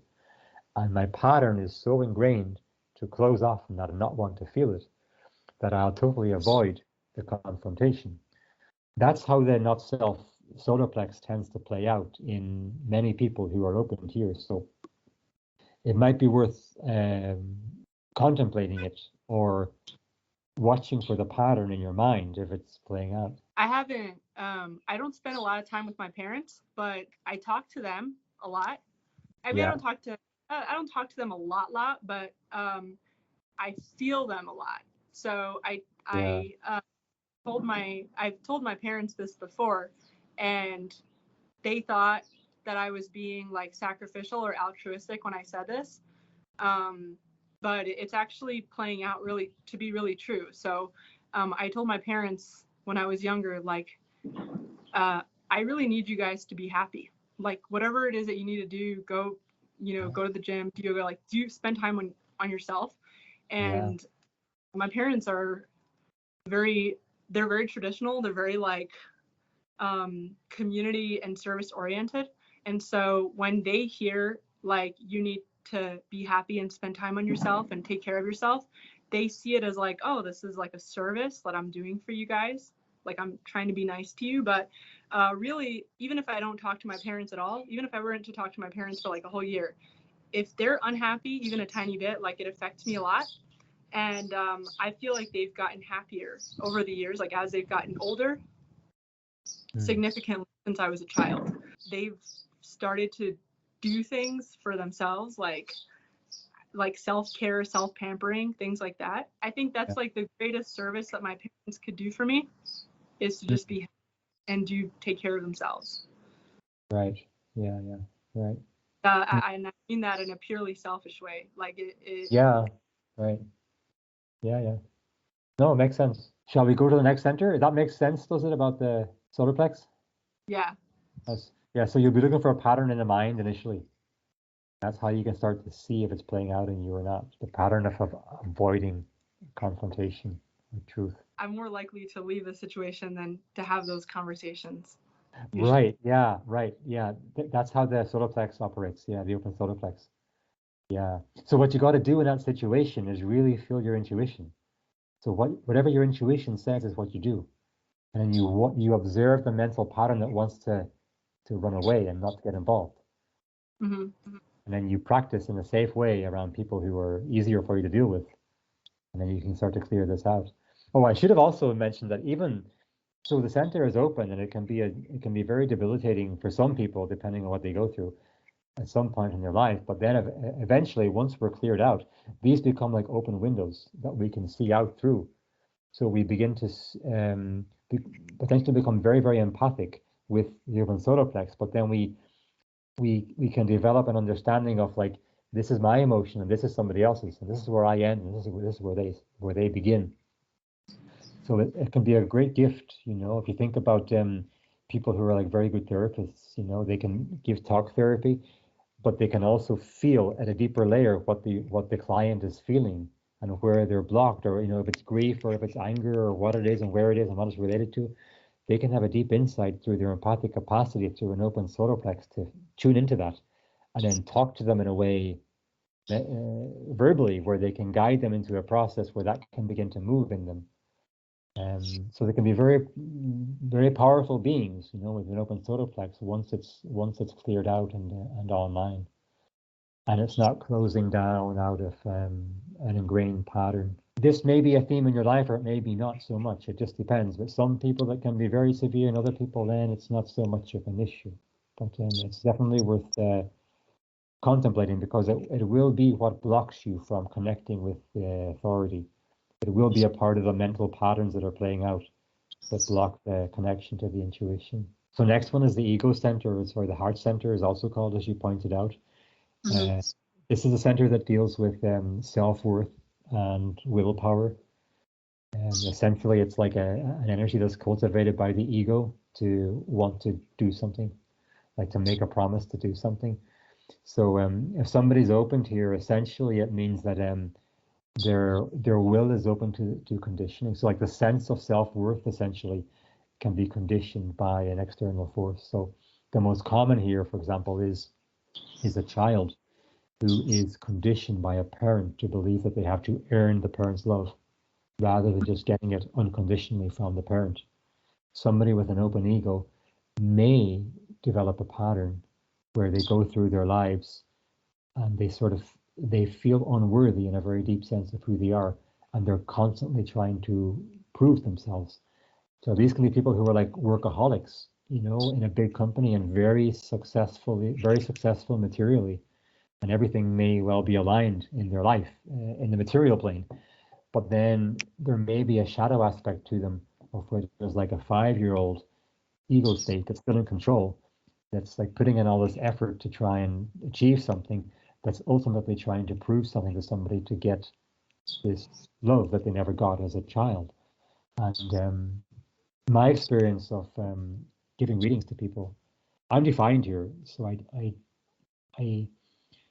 my experience of giving readings to people who have an open ego is that in certain cases this can be like very much all consuming for some people, where they can be very much consumed by a younger part of them trying to prove something, and it takes up so much of their energy that's not intended to be taken up for that purpose at all. So I can't handle criticism. Eh? I can't I don't take things as criticism easily Mm, necessarily. Depends on how I understand it. But if I understand something as criticism, it's really hard for me to handle it. Like I yeah, don't even. right. Is the theme of like, I mean, the question to ask yourself for the open ego is, do I think I have something to prove? Mm-hmm. Because ideally your energy is coming here from your root up to your throat, not being harnessed from here. So if if that theme resonates with you, it might be interesting to contemplate it. So when you're doing something or you're initiating something, a new project or a new idea, it can be good to have in the background awareness, like, is this really what the pressure in my root and my spleen are guiding me towards, or is there a part of me with like a different ulterior motive? Because I've spent so much time or too much time in politics in the States, I feel like I have to prove that I'm not a hateful person. Aha, Like, right. so a lot of things are like that I don't say or don't, put content that I put out there. Like, I feel like I'm kind of not, Mm, I feel like I'm not being my full self on my channel and being like the most entertaining and fun and crazy that I could be, because there's a part of me that so deeply does not want to be, because in politics it doesn't matter who you are, what you're doing, like you're going to be branded as a hateful person. So yeah, like right. I'm scared of that. Yeah, yeah, right. Yeah, essentially, like the healthy ego doesn't really care what someone else thinks. Like in the healthy state, it's kind of take me as I am. I'm aligned with what I believe, and like, if you don't like it, then go and find something else, sort of thing. But Mm-hmm. then, of course, the undefined ego then can be much more affected then because it can affect the feeling of worthiness of the individual if it has been conditioned to obtain that externally. But yeah, so from a not self perspective, it's a good question to bear in mind is like asking, do you have something to prove? Like, is there Mm-hmm. an ulterior motive, or are you purely guided by your intuitive authority? Next one is the G center, which you have totally opened. You have no activations at all. This is an interesting center. It's to do with like identity, love, and direction. So somebody who's defined in the G center has a part of them that they can connect to that's kind of like it represents intrinsically who they are. And they can kind of have this deeper sense of identity and deeper direction in life. Somebody who's open here doesn't really have that. And the danger with the open G, I also have an open G. The danger with the open G is that it can become like the theme of like love and direction can become an all-consuming thing for us. So where we kind of get confused about like, well, I don't really know who I am, or how do I find love, or how do I find like deeper direction in my life? And the theme can like consume us to the point that when we're making decisions, we're not really aligned with the authority in so much as that there can be another part of us that's saying like, well, if I say yes to this opportunity, will I find direction? Or if I say yes to this, will it bring me love? So there can be that not self process in the mind that plays out because we aren't actually grounded into it intrinsically in our design to having definition here. But ultimately, if we have an open G center, we're actually designed to find direction through other people. So essentially, it comes down to a process of trusting our inner authority, which in your case is your intuition. And by trusting your intuition and your authority, as your authority, you'll be guided to the right people and the right situations and the right environments that are right for your direction. Another thing I noticed is that that's the only center that doesn't have anything coming out of it. That's right. Yeah. Yeah. It's completely opened. Yeah. So this may be a theme for you because there's nowhere for the energy to anchor in your G center at all. Usually it means it can be potentially be more in terms of not self. You may experience the not self aspect here more amplified than say your sacral where you have three activations, or your ego where you have one activation. Do you resonate with the theme of like direction, like, or like worrying or fixating on direction or love, like that sort of stuff? Oh yeah, I mean, I've moved around a lot, and even Mm. in the States, like I moved around a lot, and even within like cities, I've moved around a lot, and you know, and I'm always in like a new phase. Like, okay, now I'm going to become a Yeah. yoga instructor, or now I'm going to focus on the reading handwriting, becoming a handwriting analyst, Oh, or wow. like I don't know, I just go Yeah, into yeah.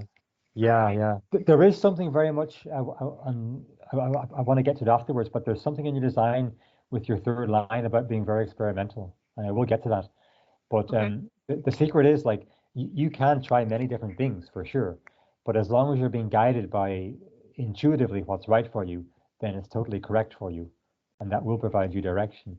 But if there's a pattern that's playing out in the mind where you're thinking like, okay, I'm going to try becoming a handwriting expert or whatever it was, because I may find direction. If that's like a conditioned pattern in the mind, then that's when it can become a problem. But as long as you're aligned with your intuition as your authority, then the direction will come naturally to you through others and through your Okay. experiment. Does that make sense about the G center? Yeah. Yeah, very much. Sacral center then is the fourth Okay. one. Sacral center is like if the sacral center is defined, you have a generator. So somebody who has access to the life force energy for generating for work, consistent Okay. access. So when the sacral center is undefined, it can be conditioned by the buzz, the sacral buzz of everybody around you. So remember that like 70% of the world's population are generators. So almost everybody you meet is going to have a defined sacral center. So the danger for somebody without a defined sacral is getting sucked into the buzz of being busy. And, this idea of like, oh, I'll just do another hour on this to get it done, or like if I don't do it, nobody will do it, or I gotta do this, I'm on a roll, I'll just do another day, I'll work through the weekend.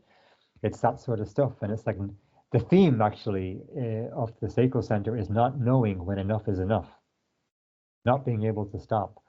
So sometimes with this, in very extreme, not self expressions, um, the theme can be like there can be addictions, like sexual addictions, even different type of addictions where people don't know essentially when enough is enough.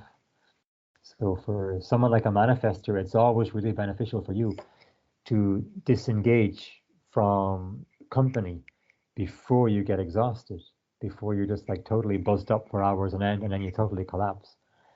So, like even like going to bed before you're tired is a really good idea for someone with an undefined sacral center because there's always this potential to get buzzed up on everybody else around you. And according to human design, you're not necessarily designed to go at that pace for that long, at that intensity, but rather you'll have a period of time when you have the energy for something, and then you will need time in your own aura to rest and rejuvenate. And being around defined sacral centers can very much inhibit that process because you get defined by their sacral. Yeah, that makes a lot of sense. Yeah, and it's very hard for you guys because we live in like a generator dominated society. Like everybody's like go, go, go, go, go, be someone, make something of yourself. That's very much a part of our conditioning. But it's Yeah. not correct for manifestors or projectors to be like that. You know, you have you have energy when you have energy, and it comes when it comes, and that's correct for you to use it in that way. But it's not correct for you to be always on. 8 hours a day doing 9 to 5 and grinding 5 days a week. It's simply not correct according to human design. And I don't know if you relate to like feelings of periods of burnout in your life or where maybe in your 20s. I don't know what it was like working, um, going through university or working in a full-time job. Like, did you have a sense of like just burning the candle at both ends and not understanding how people could do this or anything like that? Yeah, I very much have a. I can relate to.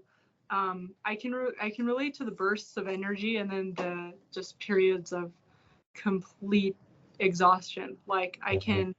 I've yeah, had periods where I'm so inspired that I'll just go for like a few days, and then yeah, periods and I'm just completely.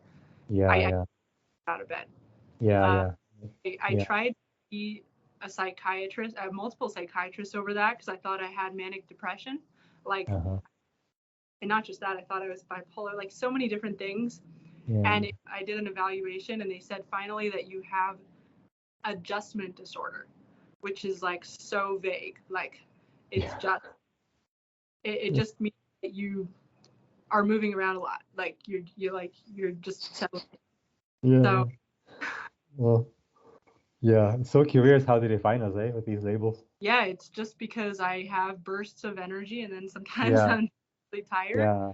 It's very much the way the manifestor operates, through these births.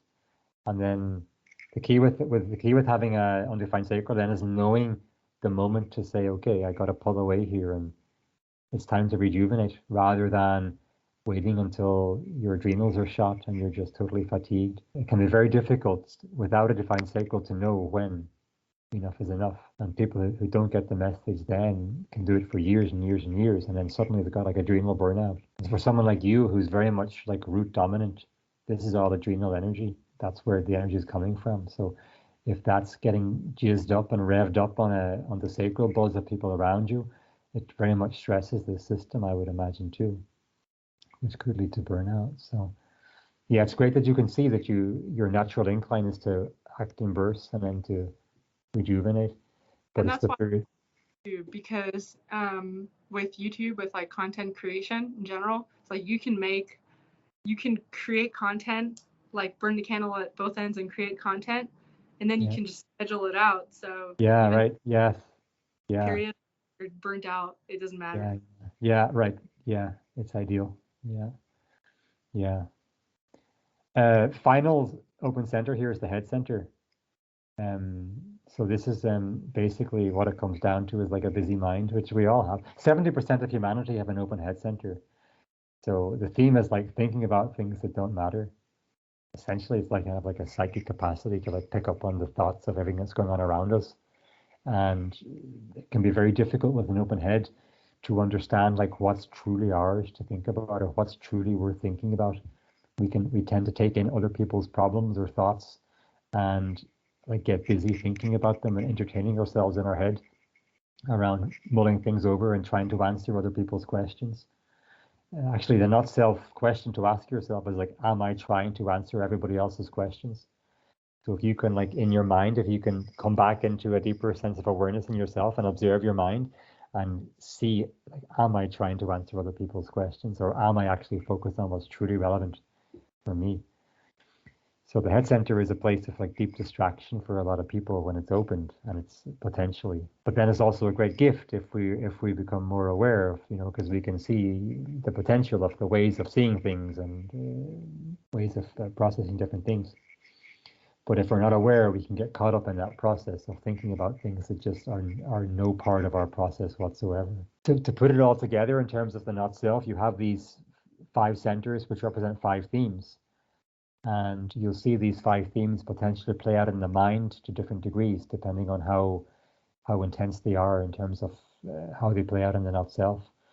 So you may be able to put like a pattern together where you see like, so I'm avoiding confrontation and truth, and then I go into thinking about things that don't matter, or I'm trying to prove myself in order to find direction, and I never know when enough is enough.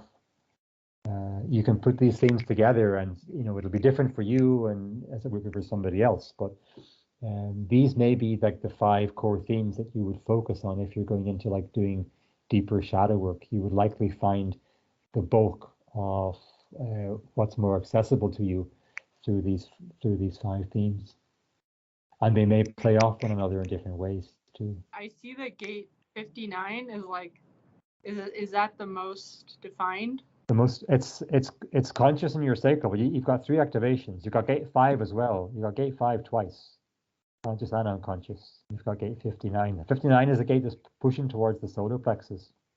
This is actually it's like sexual energy. It's an energy that's pushing towards bonding with the other.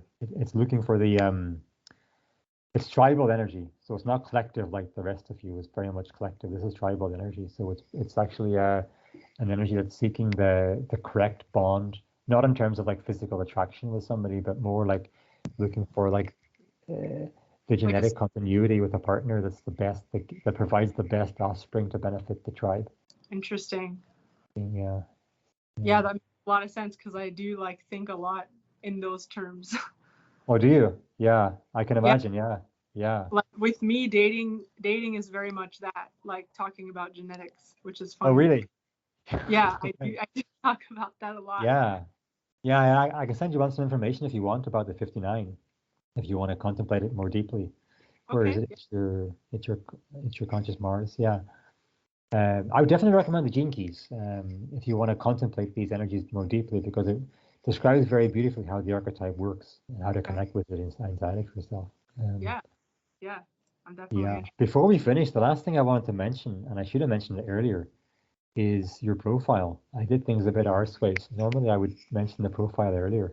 Uh, your profile is a 3-5. So this comes from so you got gate 52 in your sun, line 3. So every gate in the I Ching has 6 lines. And the line, it defines how the energy expresses through the gate, the energetic theme of how it expresses.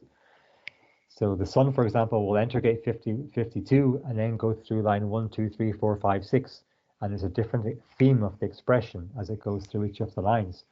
So taking the line from your conscious sun and your unconscious sun gives us the 3-5 profile. And this basically determines, you could say, like the energetic theme for how your conscious mind functions and how your unconscious mind functions. So basically what a third line is it's called a martyr. And it's the part of you that's drawn to like rampant experimentation. It's drawn to trying different things solely for the sake of trying them. And in the process of trying different things, some things will fail and some things will be successful. But in the process of that, what the third line discovers is what doesn't work. This is kind of like the evolutionary pulse at the base of reality. Like if we think about like why do genes mutate in nature? It's like a third line imprint. It's like trying something new for the sake of trying it. And if it works, it sticks and it's selected for naturally and then it begins to proliferate. And if it doesn't work, it's equally valuable because then we know it doesn't work and it doesn't get adopted. It's, there's something not quite right with it. So a big part of your process is experimental. And there's a theme with the third line of bonds made and broken. So it like finds a tribe or it finds somebody and it's with them for a while, and then it's drawn to connecting with somebody else or connecting with something else. And that's very much a part of the journey. So traveling to different places, being in different groups of people, trying different hobbies, different experiences, different work, different jobs. That's all part of the third line experience. And it's very, very normal. Even if things are failing and things aren't working out, it's actually working out in a deeper sense because it's a part of your path. This can be very chaotic early in life because a young person in their 20s doesn't really know when they're trying different things and drawn to all sorts of things. But then as they hone in on their true path, the experimentation is still there, but it's much more guided towards a particular theme or a particular set of themes. Um, so that's how you're consciously invested in interacting with the world according to human design. And then on the unconscious side, you got the fifth line. So you're 3-5. The fifth line is the heretic. And the fifth line it's somebody who can see reality from a higher perspective, usually. They have an objective perspective that they can see things that other people can't see. They can see where everybody else is caught, maybe, essentially. So essentially, the job of the fifth line is to be the heretic, and it's to call out the collective for where they're not seeing the full picture, to try and bring them up to the same level of where the fifth line is seeing it at. So you could say, in a way, like it's kind of like if you think about the evolution of consciousness, what always evolves is a new perspective. So some people or some person sees something and they share that with everybody else, and then it elevates the collective vibration of everybody up to the same level. So you could say, like, in your experimental process, which is the stillness going into the corrective maneuver, is very experimental. But out of that, through your life, comes a fifth line theme that's playing out in the 17 in your Ajna center, so mental and logical understanding of the pattern, and the 18, the intuitive awareness of why the pattern is wrong. That's coming online as a fifth line theme through you as you go through your life. And that's very beneficial. That's intended to be shared with the other. It's like there's a transpersonal theme to the fifth line where it's actually designed to share them with the collective, what it can see. And what you're actually sharing as a fifth line is the inner knowing, the logical knowing, and the ability to explain how you see it logically in your mind, the architecture of how you see it, and this intuitive knowing of why it's not right. Does that resonate with you, those two themes of the martyr heretic?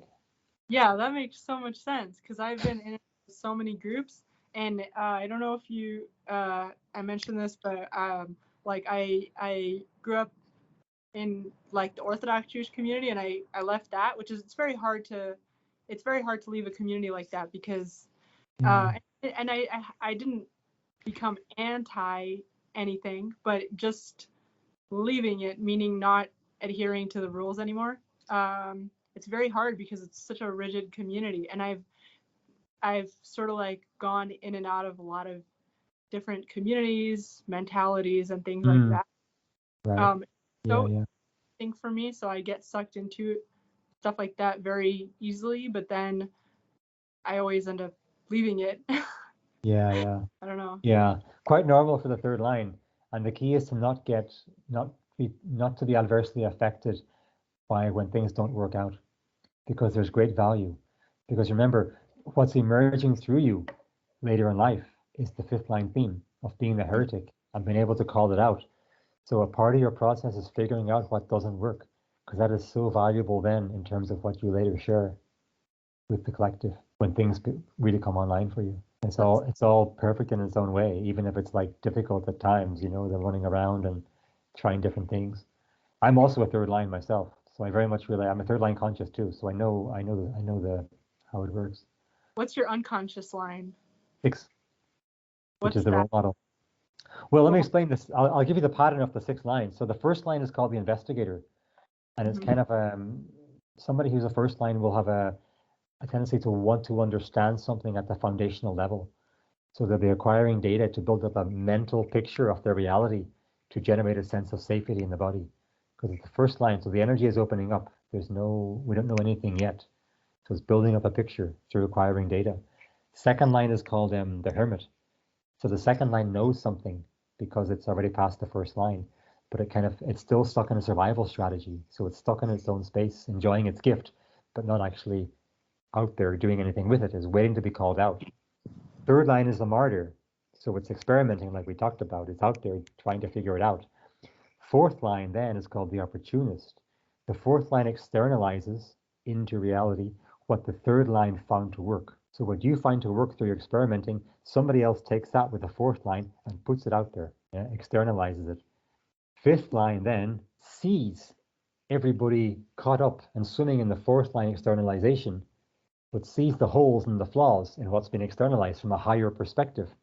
And it says, this is great. Like Google search engine is great, but they're also spying on your data. You should know Mm-hmm. that. And they go, Yeah. okay. And they get pulled up to the same understanding. Yeah. That's the fifth line. The sixth line then is called the role model. And the sixth line goes through a process of all the six lines in one lifetime. And it Well, gets to a point where it's the role model. At usually 50 years of age, it goes through a process midlife where it kind of becomes disintegrated from society, disengages and does its own process. And then at 50, it comes back down when theoretically it's wise about whatever it's here to be wise about. And it kind of becomes a guiding light for humanity around a specific topic or theme or whatever it became wise about. And that's the closing of the energy. It's the highest expression of the energy before it goes into gate one, line one of the next gate. Does that make sense? yeah, that makes a lot of sense. And Yeah. like, that's like the conscious side of it. Yeah. The fifth line is so beautiful, because it's got that higher perspective. And because you're totally collective, like these four gates in your incarnation cross, the 52, 58, 17, and 18, they're all collective. Nothing individual or tribal, it's all collective. So I mean, the question that you really can ask yourself is like, how can I be of highest service to the universe? And a big part of that is playing out from a fifth line theme, because there's a part of you that's seeing it from the higher perspective, and that's such a beautiful thing to be able to share with humanity because you're essentially pulling anybody else up who wants to listen to you up into the same level of understanding that you have. Although it may take a little while or it may take a process to fully bring it online, but when it comes online, then it's so beautiful and so useful to the world. That feels very much like that feels very much like my goals and like my calling, basically. I Mm. really like that.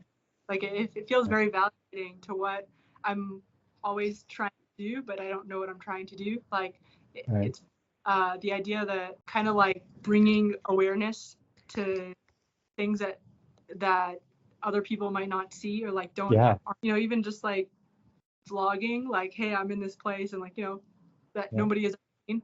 So bringing awareness to things, but doing it in a way that, because I definitely don't like to be a rabble rouser. So like I'm Yeah. not very confrontational. So doing it in Yes. a way that doesn't Yeah. kill me in the process. Yes, that's right. Because people like you 400 years ago were burned at the stake, The heretics were burned at the stake, Mm-hmm. So there's something for sure about this energy. There's a wise way to harness it and a wise way to use it.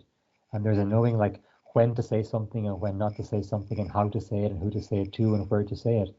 Because the tendency for people who were more deeply unconscious, say if somebody had a fifth line conscious and they hadn't done their work, they're just kind of shouting off and they're all like into conspiracies and like totally consumed by it and they want everybody to see the world the way they see it and they can't understand that there's a deeper process playing out. So yeah, it's a very powerful energy, but it can also be kind of torturous to somebody to have it if they're not aware of its potential. Mm-hmm.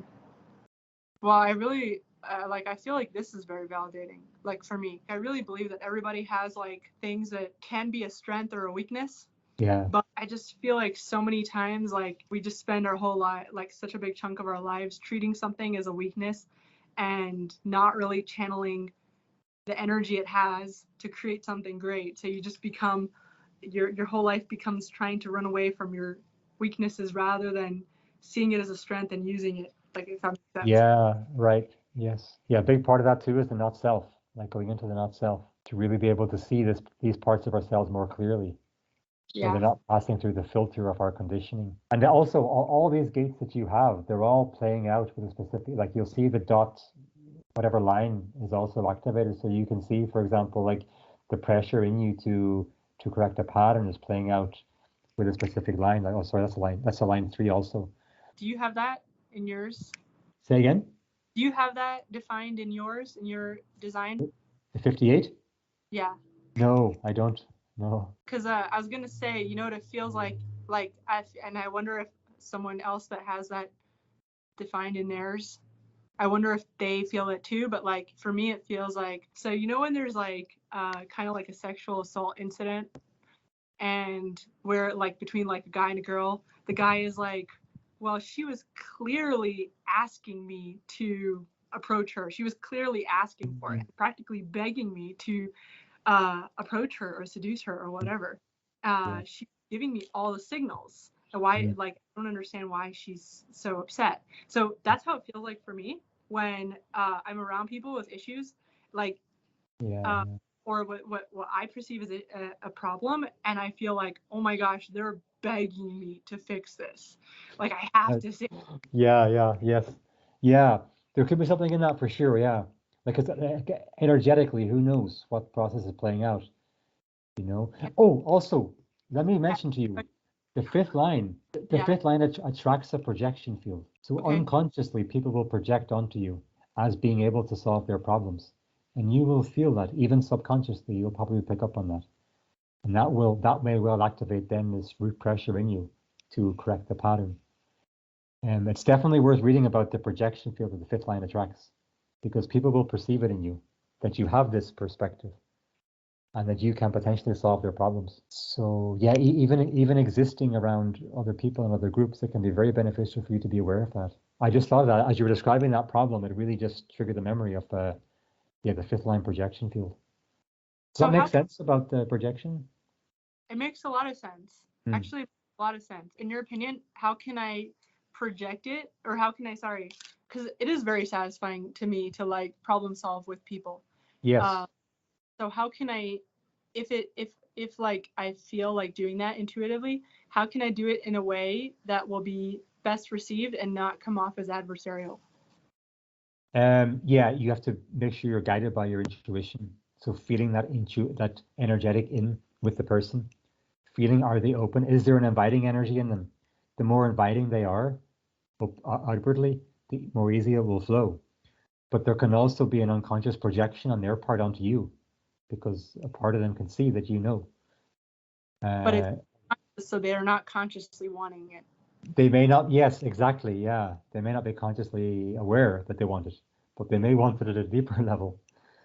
And if Yeah. you say it and it's not well received, then, you know, like don't beat yourself up. Like it's kind of also there, can be their issues as well. You're kind of the manifester is designed in a way to have impact, and it works through having impact. And sometimes it may be a little bit difficult for somebody else. And I think as you practice it more and become more aligned with your intuition, especially around people and who's open to receiving your corrective insight, it'll become much easier for you and you'll be much more living in a flow with it. But the intuition essentially is what will guide you in that process. It's your best anchor according to your human design. And just making sure that your mind doesn't play in, or your open ego doesn't, like if there is conditioning here, like in terms of like having to prove yourself, there can be a pattern of, well, if I tell them what their problem is, then I'll be worthy in their eyes or something. That can be like a pattern that may potentially play out. So just making sure none of that is playing out in your mind, and you're anchored into the intuition, then you're doing the right thing. Okay. Yeah, that's the key, I think, is the anchoring into your authority. Yeah, above all. Yeah, this is all really helpful for me. Yeah, I'm glad to hear that. Yeah, I'm glad to hear it. It's fascinating.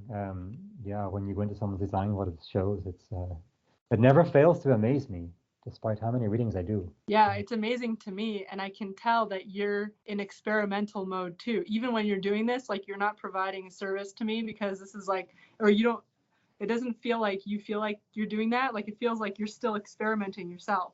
You're still Mm. like going into it. Oh yeah, yeah. It's so deep. Somebody could spend a lifetime studying this, like to the depth to which it goes. Yeah, for me, every time I do a reading, like stuff starts to consolidate more in my own understanding of the system. Especially when I go deep into someone like as a different type, like a manifestor, I can really get an appreciation for what the other type is about. Like most lines of work, like most skills, it's like after a while, you're kind of doing it on autopilot. Yeah. I don't know if I'm making sense, but like if I was like laying bricks, like I'm doing it on autopilot after a while. So it's like I kind of need more stimulation, but this is like the kind of thing where there's like endless stimulation. Yeah, because everyone is so different. Everyone's like so unique. Mm-hmm. Uh, yeah, yeah. There's never a boring reading. Yeah, it's never the same. Are there anything that's not like clear to you, or that you want to clarify before we finish up, or how is it all fitting with you? It feels pretty good. It makes a lot of sense. Like all of this makes a lot of sense. And I'm sure a lot of people will be able to relate to this. And I'm sure a lot of people are watching and saying, like, oh my God, I want, like, do mine, do my chart. Yeah, well, it'd be my pleasure.